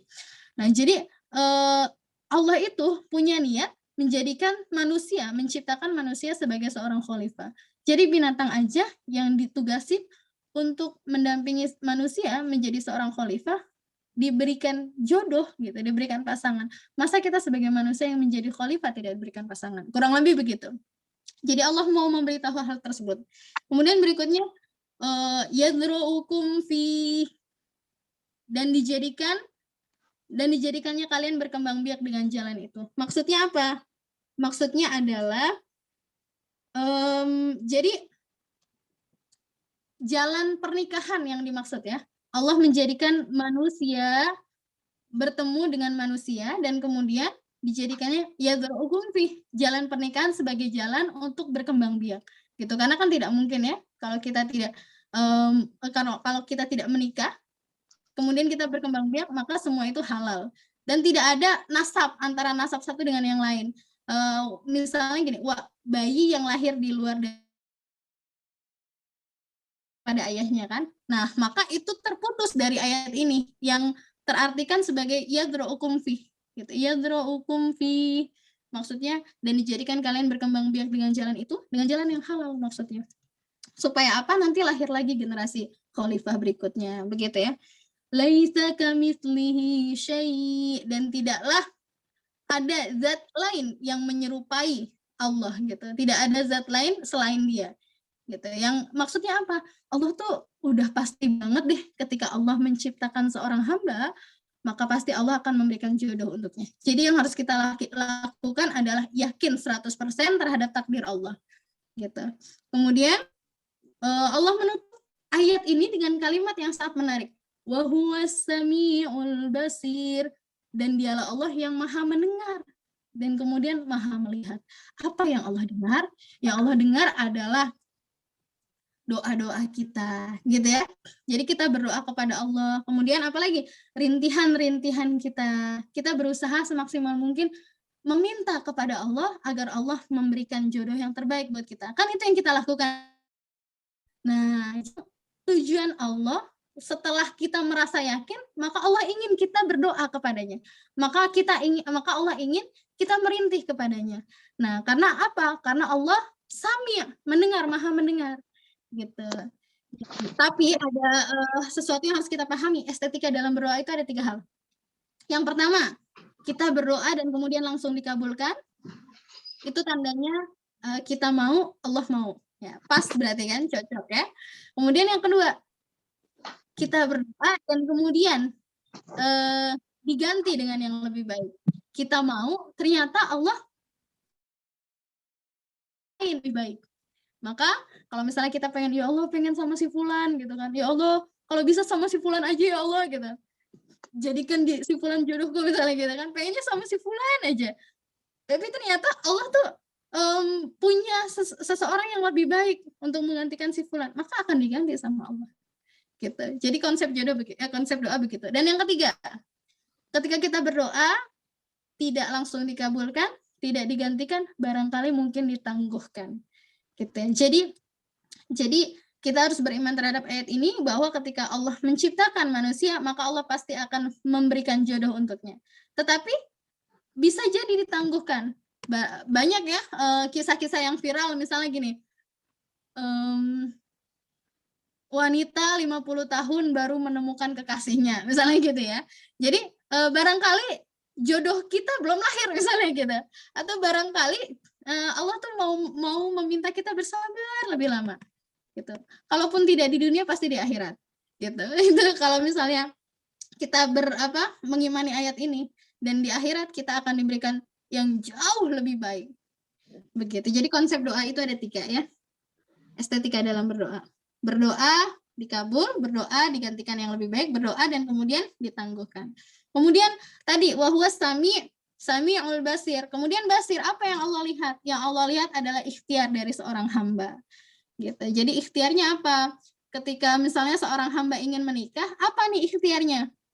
Apakah hamba tersebut diem-diem baik, misalnya gitu ya, diem aja karena merasa gue kan perempuan, masa ini sih kayak kayak harus agresif lebih dulu sehingga nanti gimana gitu kan. Nah maksudnya jadi kita sebagai seorang perempuan pun harus berikhtiar untuk menemukan jodoh. Gitu. Bagaimana cara ikhtiarnya? Ta'aruf bisa ya. Kemudian selain itu misalnya ta'aruf itu pun bagian dari ikhtiar. Ta'aruf misalnya punya murabi atau misalnya punya kenalan untuk dijadikan sebagai jalan tengah untuk menjumpai si ikhwan, nah maka tidak apa-apa. Gitu. Kayak saya tuh sama suami itu kita ini. Jadi dia tuh kode-kode gitu. Saya nggak suka kayak gitu. Saya tuh orangnya kalau misalnya suka ya udah nikahin gitu. Kode-kode aja. Nah, akhirnya jadi tuh dulu suami itu saya ketemunya di Kahfi ya, di kampus Kahfi ini. Suami itu dulu pengajar Quran di Kahfi. Dan kemudian saya juga pernah mengajukan diri untuk mengajarkan Quran. Setelah itu diterimalah, tapi saya nggak ada sama sekali pikiran bahwa nih bakal jadi calon suami nih, nggak ada sama sekali pikiran ke situ. Ya ternyata setiap kuliah itu ada aja yang nitipin hadiah gitu kan, lewat meja piket lah, meja duty, meja piket gitu. Nah kemudian setelah saya tahu ini siapa nih yang tegur dan saya tanya gitu, Ustadz kalau Ustadz mau, Ustadz suka, ini nomor telepon orang tua saya, ini alamat saya, silakan datang ke rumah. Saya bilang gitu. Itu kan berarti tandanya bahwa kita bagian dari ikhtiar untuk menjemput jodoh gitu ya. Padahal walaupun sebenarnya saya juga nggak terlalu saat itu nggak terlalu kepikiran untuk ini. Kalau misalnya dia playboy visabilillah kan akan mundur teratur gitu ya. Tapi ternyata dia datang. Wah, ternyata datang dan akhirnya kita berjodoh gitu. Gitu simpel banget memang kisah cintanya. Tapi itu berkesan lah. Jadi akhirnya ya sudah menikah. Nah intinya apa? Harus ada ikhtiar dari seorang hamba untuk menjemput jodoh tersebut. Gitu ya. Selain ikhtiar itu kita melakukan perbaikan-perbaikan diri ya dalam proses menunggu. Kita juga harus mau menjemput. Bagaimana caranya? Ya kita harus banyak melakukan ikhtiar, memperluas jangkauan. Nah jadi jangan sampai kita sedikit temannya. Karena kalau semakin luas jangkauan, semakin luas pergaulan, tentunya dengan orang yang soleh ya, nah maka akan semakin mudah juga kita menjumpai jodoh, bisa jadi gitu. Atau mungkin kita juga kurang peka, jangan-jangan barangkali jodoh kita adalah tetangga kita, jangan-jangan gitu kan, atau sahabat kita sendiri misalnya. Dulu kan kita nggak tahu nih interaksi lawan jenis tidak diperbolehkan dengan sebagai sedekat mungkin gitu. Ternyata dulu pernah dekat, sekarang ternyata bisa jadi jodoh kita misalnya kita. Jadi kita harus peka terhadap tanda-tanda kekuasaan Allah, intinya gitu. Kalau Allah memberikan tanda, memberikan sinyal, di saat kita sudah siap, maka itu jodoh kita. Gitu. Jadi misalnya teman-teman sudah siap dalam kondisi sekarang, dan kemudian ada yang datang, maka itu jodoh. Itu aja simpelnya. Kalau misal sudah tidak perlu pikir-pikir lagi dalam artian, tapi kan dia orangnya begini, tapi kan dia begini. Nggak usah. Jodoh itu datang di saat yang tepat. Ketika apa? Ketika teman-teman benar-benar siap. Jadi kalau teman-teman sudah siap dan kemudian datang seseorang, maka itu jodoh. Gitu ya. Gitu. Itu simpelnya, Dan kemudian prosesnya ya nanti seperti yang tadi dijelaskan ada terus melibatkan Allah dalam mengambil keputusan dan lain sebagainya. Begitu.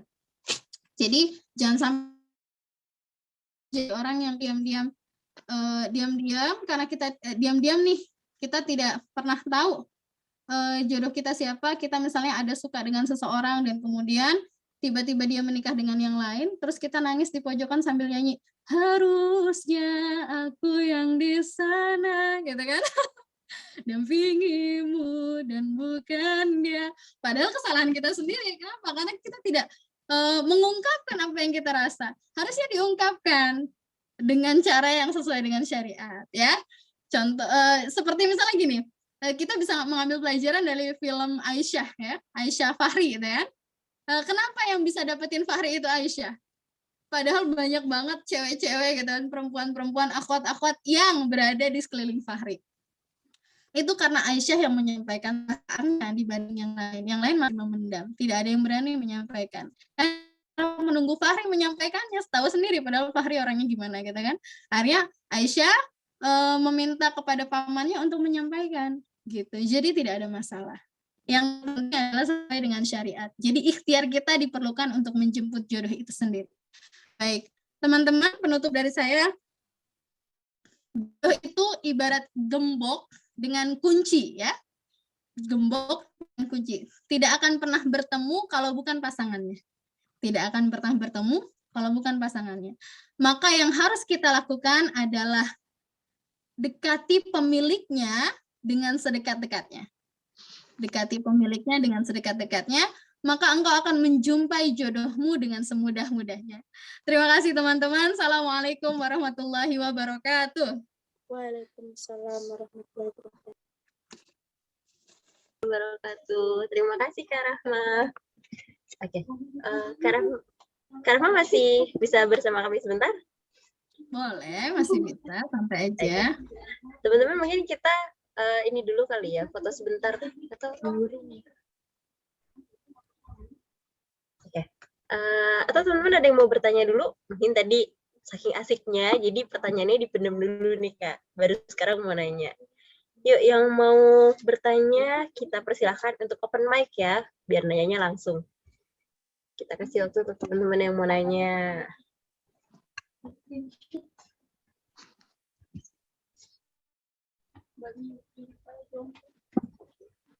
Apa screenshot buat terjam dulu?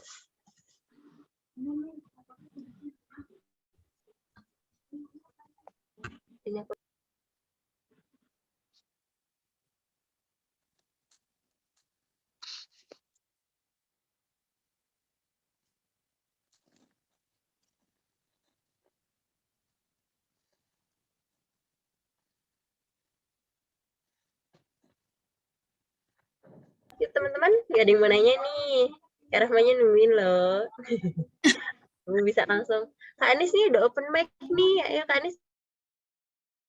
Mau ditanya. Silakan, nggak usah sungkan, santai aja pokoknya. Apapun pertanyaannya, ya. Mau di luar dari ini juga boleh, ya. Santai aja.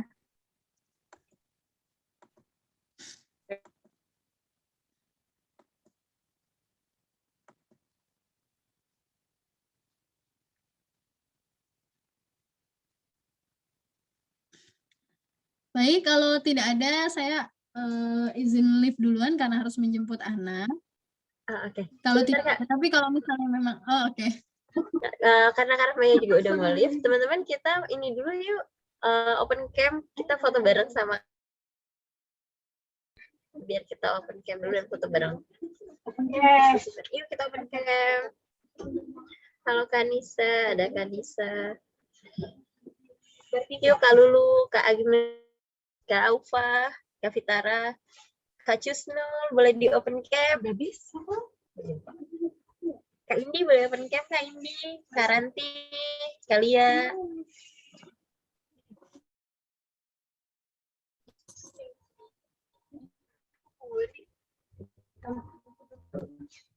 Ya kita. Udah. Kak Lulu, Kak Agnes, Kak Rosi.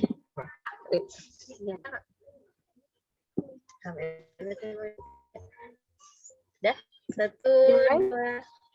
Nggak apa, kita screen dulu ya. 1, 2, 3. Lagi, sekali lagi. Sebentar. 1, 2, 3.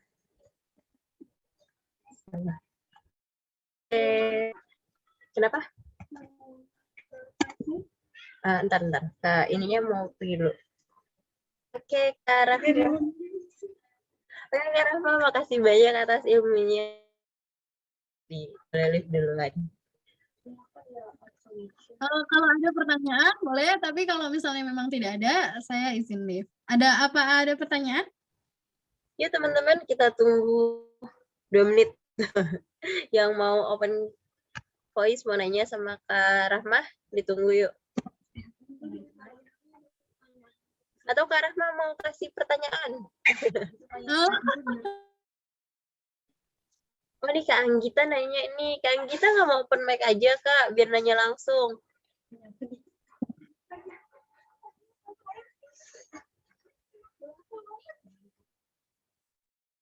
Dibacain ya Kak Anggita. Kak Rahma, Kak Anggita nanya nih, jika nanti sudah menikah, gimana sih caranya supaya menjadi keluarga yang sakinah mawaddah warohmah?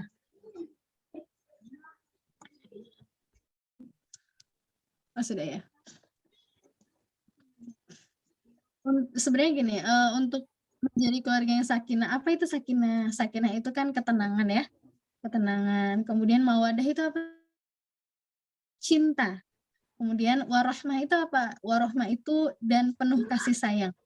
Nah, maka bagaimana caranya kita membangun semua itu agar keluarga yang dibangun itu memiliki tiga-tiganya, gitu ya. Nah, maka yang perlu dilakukan adalah banyak belajar sebelum menikah ini dengan catatan yang tadi yang sudah kita pelajari dari awal, mulai mempelajari bahasa kasih antar pasangan, kemudian nanti jadi sehingga kita bisa memahami apa yang diinginkan pasangan. Kalaupun kita sudah belajar ya, nanti kita akan mengerti tanpa komunikasi suara, kita akan mengerti maunya pasangan tuh apa gitu ya.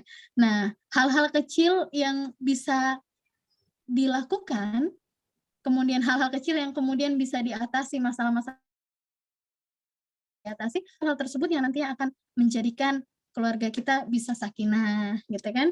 Kalau kita bisa saling memahami, maka mawadah dan warohmah pun akan ikut serta di dalamnya, begitu. Nah itu, kemudian banyak hal lagi, hal-hal yang sebenarnya ketika kita bangun dalam mengelola rumah tangga dan kemudian melahirkan kesakinahan, maka dan mawadah dan warohmah, maka itu adalah semua hal yang dibangun dalam pernikahan tersebut, gitu. Jadi dipraktekkan dulu ilmu yang sudah tadi kita bahas sama-sama ya, belajar sama-sama, dan banyak sekarang tuh buku-buku untuk mempelajari, kita baca banyak buku untuk mempelajari ilmu-ilmu sebelum menikah, gitu. Seperti misalnya buku Ustadz Cahyadi Takaryawan, gitu kan. Kemudian bukunya Ustadz Salim Afillah. Banyak sekali buku-buku yang saya merekomendasikan untuk dibaca. Dan kemudian bisa juga kita melakukan personality test misalnya untuk mengetahui kepribadian kita. Nah nanti kalau misalnya Kak, kita kan misalnya kita udah tahu nih kepribadian kita apa, tapi kan kita nggak tahu kepribadian pasangan karena kita nikahnya jalur ta'aruf misalnya gitu. Nah akhirnya ya setelah menikah lakukanlah tes bersama lagi gitu, supaya apa? Supaya kita bisa sama-sama saling belajar. Jadi rumah tangga yang terbaik itu adalah yang mau saling belajar untuk bertumbuh dan terus bertambah gitu. Bertumbuh apanya? Bertumbuh rasa keingintahuannya, bertumbuh potensinya, bertumbuh keimanannya, dan terus bertambah. Apa yang bertambah? Ketakwaan kita, sehingga semua hal yang kita lakukan endingnya adalah bermuara kepada ketakwaan kepada Allah Subhanahu wa Ta'ala, gitu ya. Jadi kalau misalnya ada konflik-konflik kecil dalam misalnya rumah tangga, maka tidak perlu diperbesar. Kemudian bagaimana cara kita menjaga muruah pasangan kita nantinya. Nah, maka kita harus tahu detail bagaimana cara mengelola emosi yang pada akhirnya kita tidak akan membuka aib rumah tangga keluar gitu. Kan sekarang mudah banget ya membuka aib itu dengan cara pasang status misalnya, walaupun hanya sindiran, tapi orang lain kan akan mampu membaca itu ya dengan sangat mudah. Gitu. Banyak belajar ilmu rumah tangga sebelum menikah, dan kemudian nanti ketika menikah langsung aplikasikan, gitu.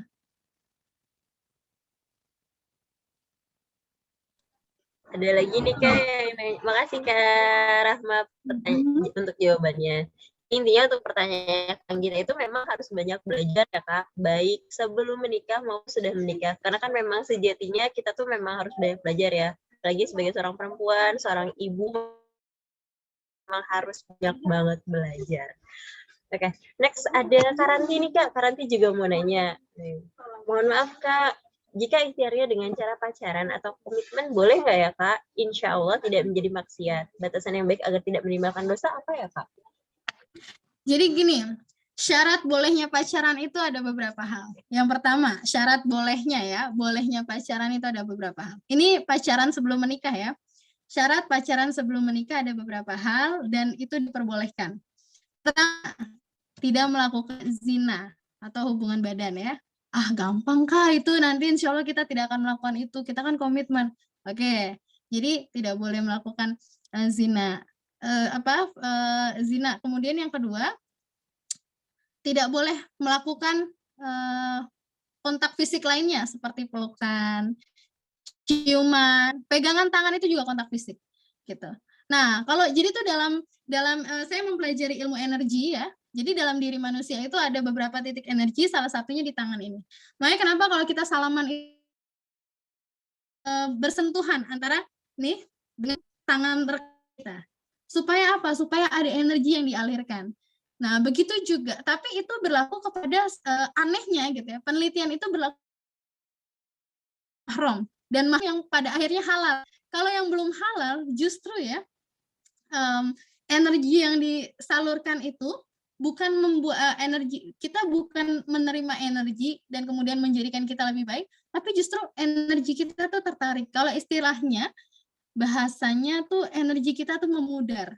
Kalau kita banyak menyentuh kepada yang bukan mahram, kepada yang bukan halal, sehingga dalam diri kita memudar gitu. Itu udah ada penelitiannya. Nanti saya insya Allah kalau saya ingat dan saya ada waktu saya akan sampaikan sumbernya ya. Dan kemudian kalau istilah bahasa Betawi, energinya bakal kisut gitu dalam diri kita. Jadi memudar full abis. Kalau kita sering banyak berinteraksi dengan lawan jenis dan asal ini ya, asal menyentuh. Kan kalau misalnya anak sekarang kan ini ya, asal menyentuh aja, misalnya bercanda-bercanda, nggak anak sekarang sih, dari dulu juga gitu, bercanda-bercanda merasa dekat, akhirnya menyentuh. Wah kemana aja lo gitu kan misalnya gitu. Akhirnya menyentuh punggung, kemudian dan lain sebagainya. Itu kepada kita anggap sebagai orang yang berkomitmen dengan kita, pacaran. Masa iya nggak ada sentuhan sama sekali gitu kan? Pasti ada sentuhan. Tapi kalau tidak ada sentuhan maka boleh pacaran. Pacaran kalau tidak ada ini tidak jalan bareng misalnya, itu boleh pacaran. Karena dikhawatirkan kalau pacaran ada jalan bareng, nah itu nanti bisa zina mata gitu ya, zina mata. Kita pasti kalau misalnya pacaran dengan seseorang, kita ingin tampil terbaik di hadapan dia. Jadi yang kita tampilkan itu semuanya kebaikan-kebaikan yang secara terlihat ya. Nah, kalau misalnya kita jalan bareng, maka diperbolehkan pacarannya. Kemudian berikutnya tidak telepon-teleponan, itu diperbolehkan pacarannya. Jadi kalau misalnya teman-teman bisa menahan tidak teleponan sama dia dan kemudian punya komitmen pacaran, nggak apa-apa, boleh sah-sah aja. Kenapa kok nggak boleh Kak teleponan doang padahal gitu? Karena seseorang yang sudah punya komitmen pacaran, yang tidak pacaran saja, kalau laki-laki dengan perempuan itu pasti ada kecenderungan ingin menggunakan suara-suara terbaik. Jadi laki-laki itu, kalau perempuan itu kalau berbicara biasanya senang melembutkan suara. Kalau laki-laki justru sebaliknya. Laki-laki itu fitrahnya memang merasa jadi seorang qawam, pemimpin gitu. Dia kalau mendengar suara perempuan, dia ingin seolah melindungi gitu perempuan tersebut. Jadi dia tuh pengen suaranya dikulkulin gitu kan. Seperti itu. Jadi nanti yang adalah tertransfer gitu. Itu normal ya, padahal normal. Laki-laki dan perempuan memang fitrahnya begitu. Apalagi kalau misalnya ada ikatan pacaran, sehingga menjadikan semakin semakin teraplikasi lah semua itu. Ya, yang perempuannya akan mengeluarkan suara yang dayu-dayu gitu kan, dan kemudian yang laki-lakinya mengeluarkan suara terbaiknya gitu kan. Seperti itu. Jadi nanti yang ada zina telinga. Kemudian boleh lagi pacaran kalau tidak WA-an, tidak DM-an, nah itu boleh. Kenapa? Karena bisa jadi ketika kita melakukan interaksi dengan cara chattingan dan itu sesering mungkin ya, karena kita kan mau menjaga ikatan itu, jadi kita harus sering komunikasi kan, gitu. Nah, kalau kita melakukan semua chattingan, bisa jadi yang ada nanti zina hati. Kenapa zina hati? Zinanya hati itu apa sih? Zinanya hati adalah berangan-angan. Jadi kita tuh membayangkan gitu kan, berangan-angan, membayangkan tentang si doi gitu. Nah, itu tidak gitu. Nah, kalau semua hal itu bisa teman-teman, maka teman-teman boleh pacaran gitu ya. Kok segitunya sih? Ya memang harus begitu. Jadi status pacaran itu pacaran, nama pacarannya diperbolehkan, tapi aktivitas yang mendekati zina itu yang diharamkan. Gitu. Wala taqrabuz zina kan ya, di dalam surat Al-Isra itu dijelaskan begitu. Yang sebetulnya dilarang bukan kata pacarannya, tetapi aktivitas yang mendekati zinanya. Gitu. Nah, kalau teman-teman sudah merasa aman dari semua yang tadi saya jelaskan, maka diperbolehkan dengan sangat untuk berpacaran gitu ya.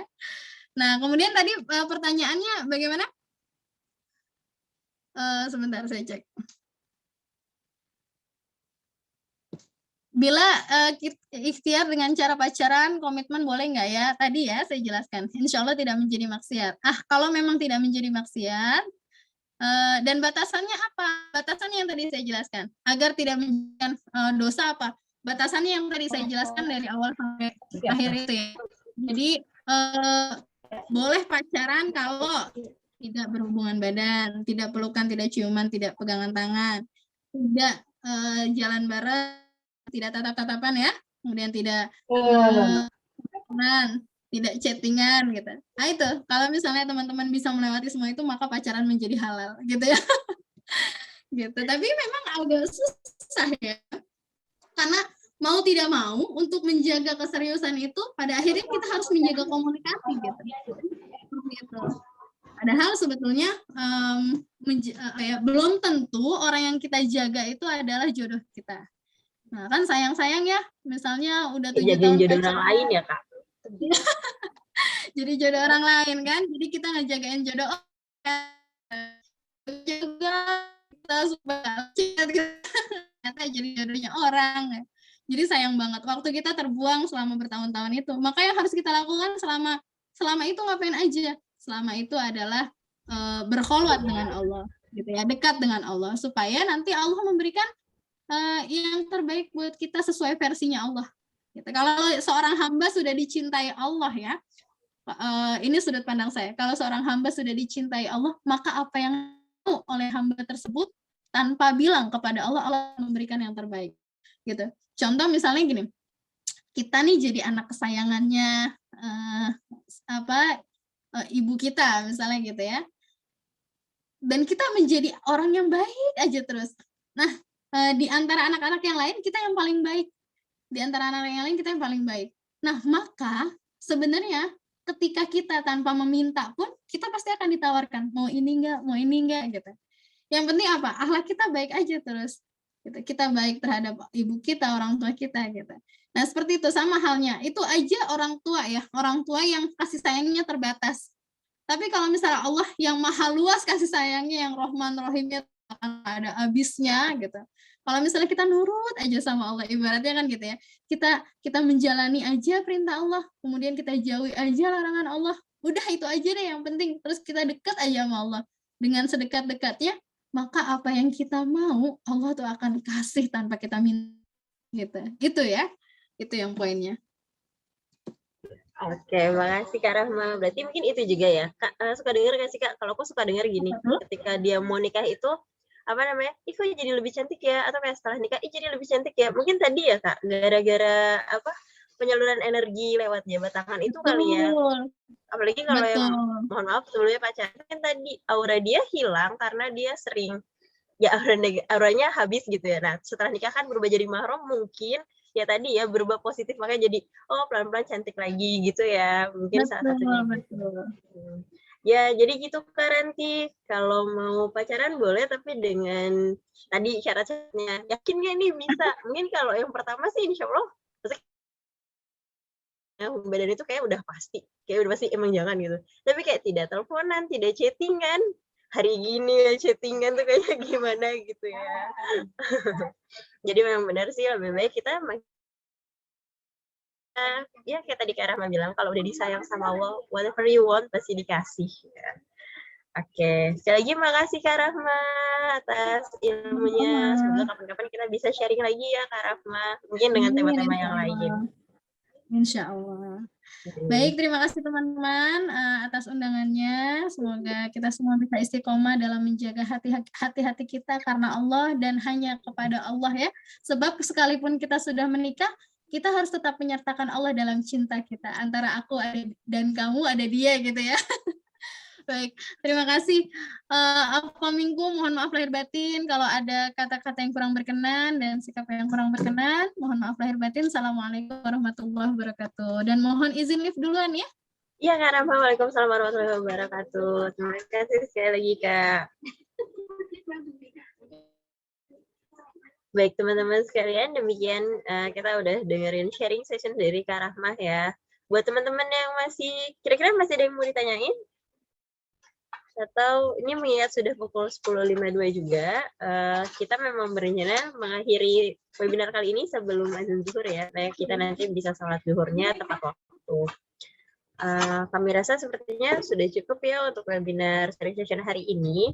Semoga apa yang sudah disampaikan oleh pembicara tadi dapat kita aplikasikan, dapat kita amalkan. Intinya tadi itu kita harus selalu belajar ya.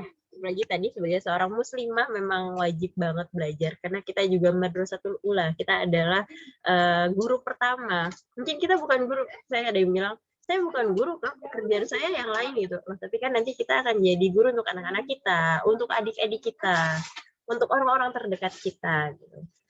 Kemudian untuk menyebut jodoh juga mari kita memperbaiki diri semakin dekat sama Allah. Karena tadi seperti di surat An-Nur yang dibacakan di awal bahwa Allah telah menciptakan laki-laki yang baik untuk perempuan yang baik. Jadi kalau kita mau dapat jodoh yang baik, mari kita memperbaiki diri ya.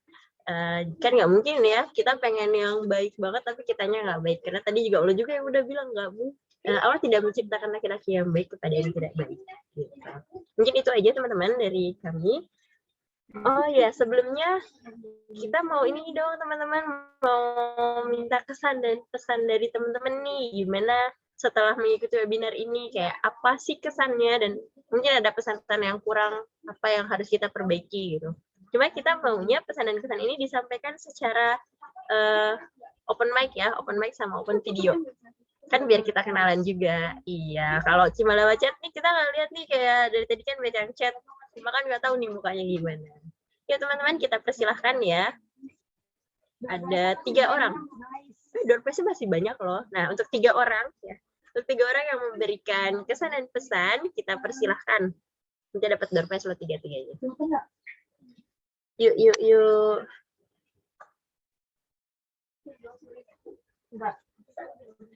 Yuk Karanti nih, tadi aku mau lihat dong Karanti yang mana sih, aku belum lihat nih. Halo Karanti. Assalamualaikum. Masih di mute Karanti.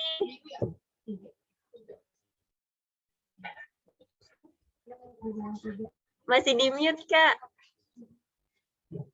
Oh ya, halo, assalamualaikum.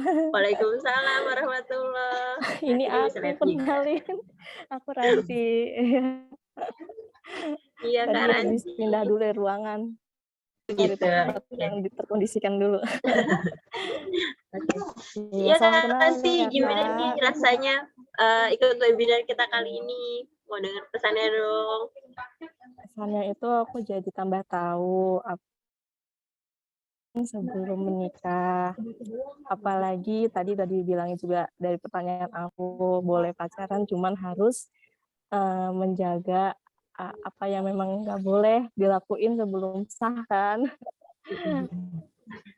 Jadi lebih memantapkan diri dulu sebelum ke jenjang yang serius, karena memang pernikahan kan bukan main-main, bukan ajangnya pamer, bukan ajangnya udah ditanyain sama keluarga mentang-mentang udah nikah, jawabnya nikah, padahal kan itu juga perlu disiapin baik-baik. Itu yang dipersiapin baik-baik. Yang tadi Ranti tangkap, banyak ilmu yang perlu dipelajari. Ilmu apa ya, tulisannya di dalam lagi di luar. Ilmu tentang mengerti sifat pasangan sama ilmu melejitkan kompetensi.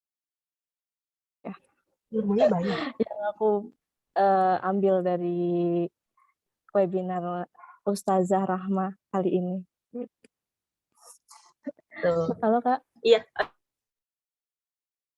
Tadi memang pada dasarnya bukan belajar sebelum nikah aja ya, karena udah nikah pun memang masih harus banyak belajar. Karena ya kayak kita sama temen gak sih Kak? Kita ngerasa kayak gue udah bertonton temenan sama dia, kenal dia, faktanya tetap berantem, faktanya tetap ada case-case yang ya gitulah gitu kan. Apalagi ini sama pasangan ya kan gitu. Betul, yang juga seumur hidup gitu. Iya, masalah seumur hidup kan. Setiap bangun tidur ketemu dia terus ya. Bener Karanti. Jadi jangan berhenti belajar ya, jangan belajarnya tuh sebelum nikah aja, tapi memang setelah nikah juga kita harus banyak belajar. Oke. Ada pesan nggak nih Karanti buat kita khususnya panitia? Apa yang kurang supaya kita tambahkan lagi nanti? Perbaiki. Minta tolong didoain aja sama saya biar saya ketemu jodoh yang terbaik buat saya. Amin. Boleh kan pesannya juga pada berdoa nanti katanya kita juga pengen ketemu jodoh yang terbaik. Kalau pesan buat yang webinar ini, semoga kedepannya lebih baik lagi, lebih ramai lagi, lebih banyak yang ikut, lebih banyak door prize-nya. Oh, jadi ngejar door prize-nya ya? Oke. Webinar saja kita spill kali ya, door prize-nya ada apa, siapa tahu makin banyak tertanya. Juga jawabnya ya. Oh, oke. Mobil ya, mobil, motor, rumah. Boleh Kak, amin. Mobil-mobilan ya. Gak apa-apa buat ponakan. Oh iya benar. Biar dekat sama calon suami. Iya. Oke. Makasih banyak ya Kak Ranti. Ya, terima kasih. Banyak kekurangan. Ya, sama-sama. Nanti juga minta maaf kalau misalnya tadi ada yang salah pengucapan. Mohon maaf lahir dan batin ya, Kak. Iya, sama-sama, Kak. Oke. Ya. Iya, boleh, Kak. Mau mute. Oke, lagi. Iya, boleh. Makasih ya, teman-teman, ada ya, lagi ke... Iya, sama-sama, Kak Ranti. Yuk, satu orang lagi boleh? Kalau Kak Anggita. Kak Anggita masih ada kan nih? Atau Kanisa Nurrohmah? Kanisa. Hai Kanisa. Tadi ada on cam nih Kanisa. Tuh Kak Agnes. Kak Anggita. Kak Aufa. Kak Erni mungkin atau Kak Fitara. Daftar kita masih banyak loh. Udah nih. Kalau ada lagi.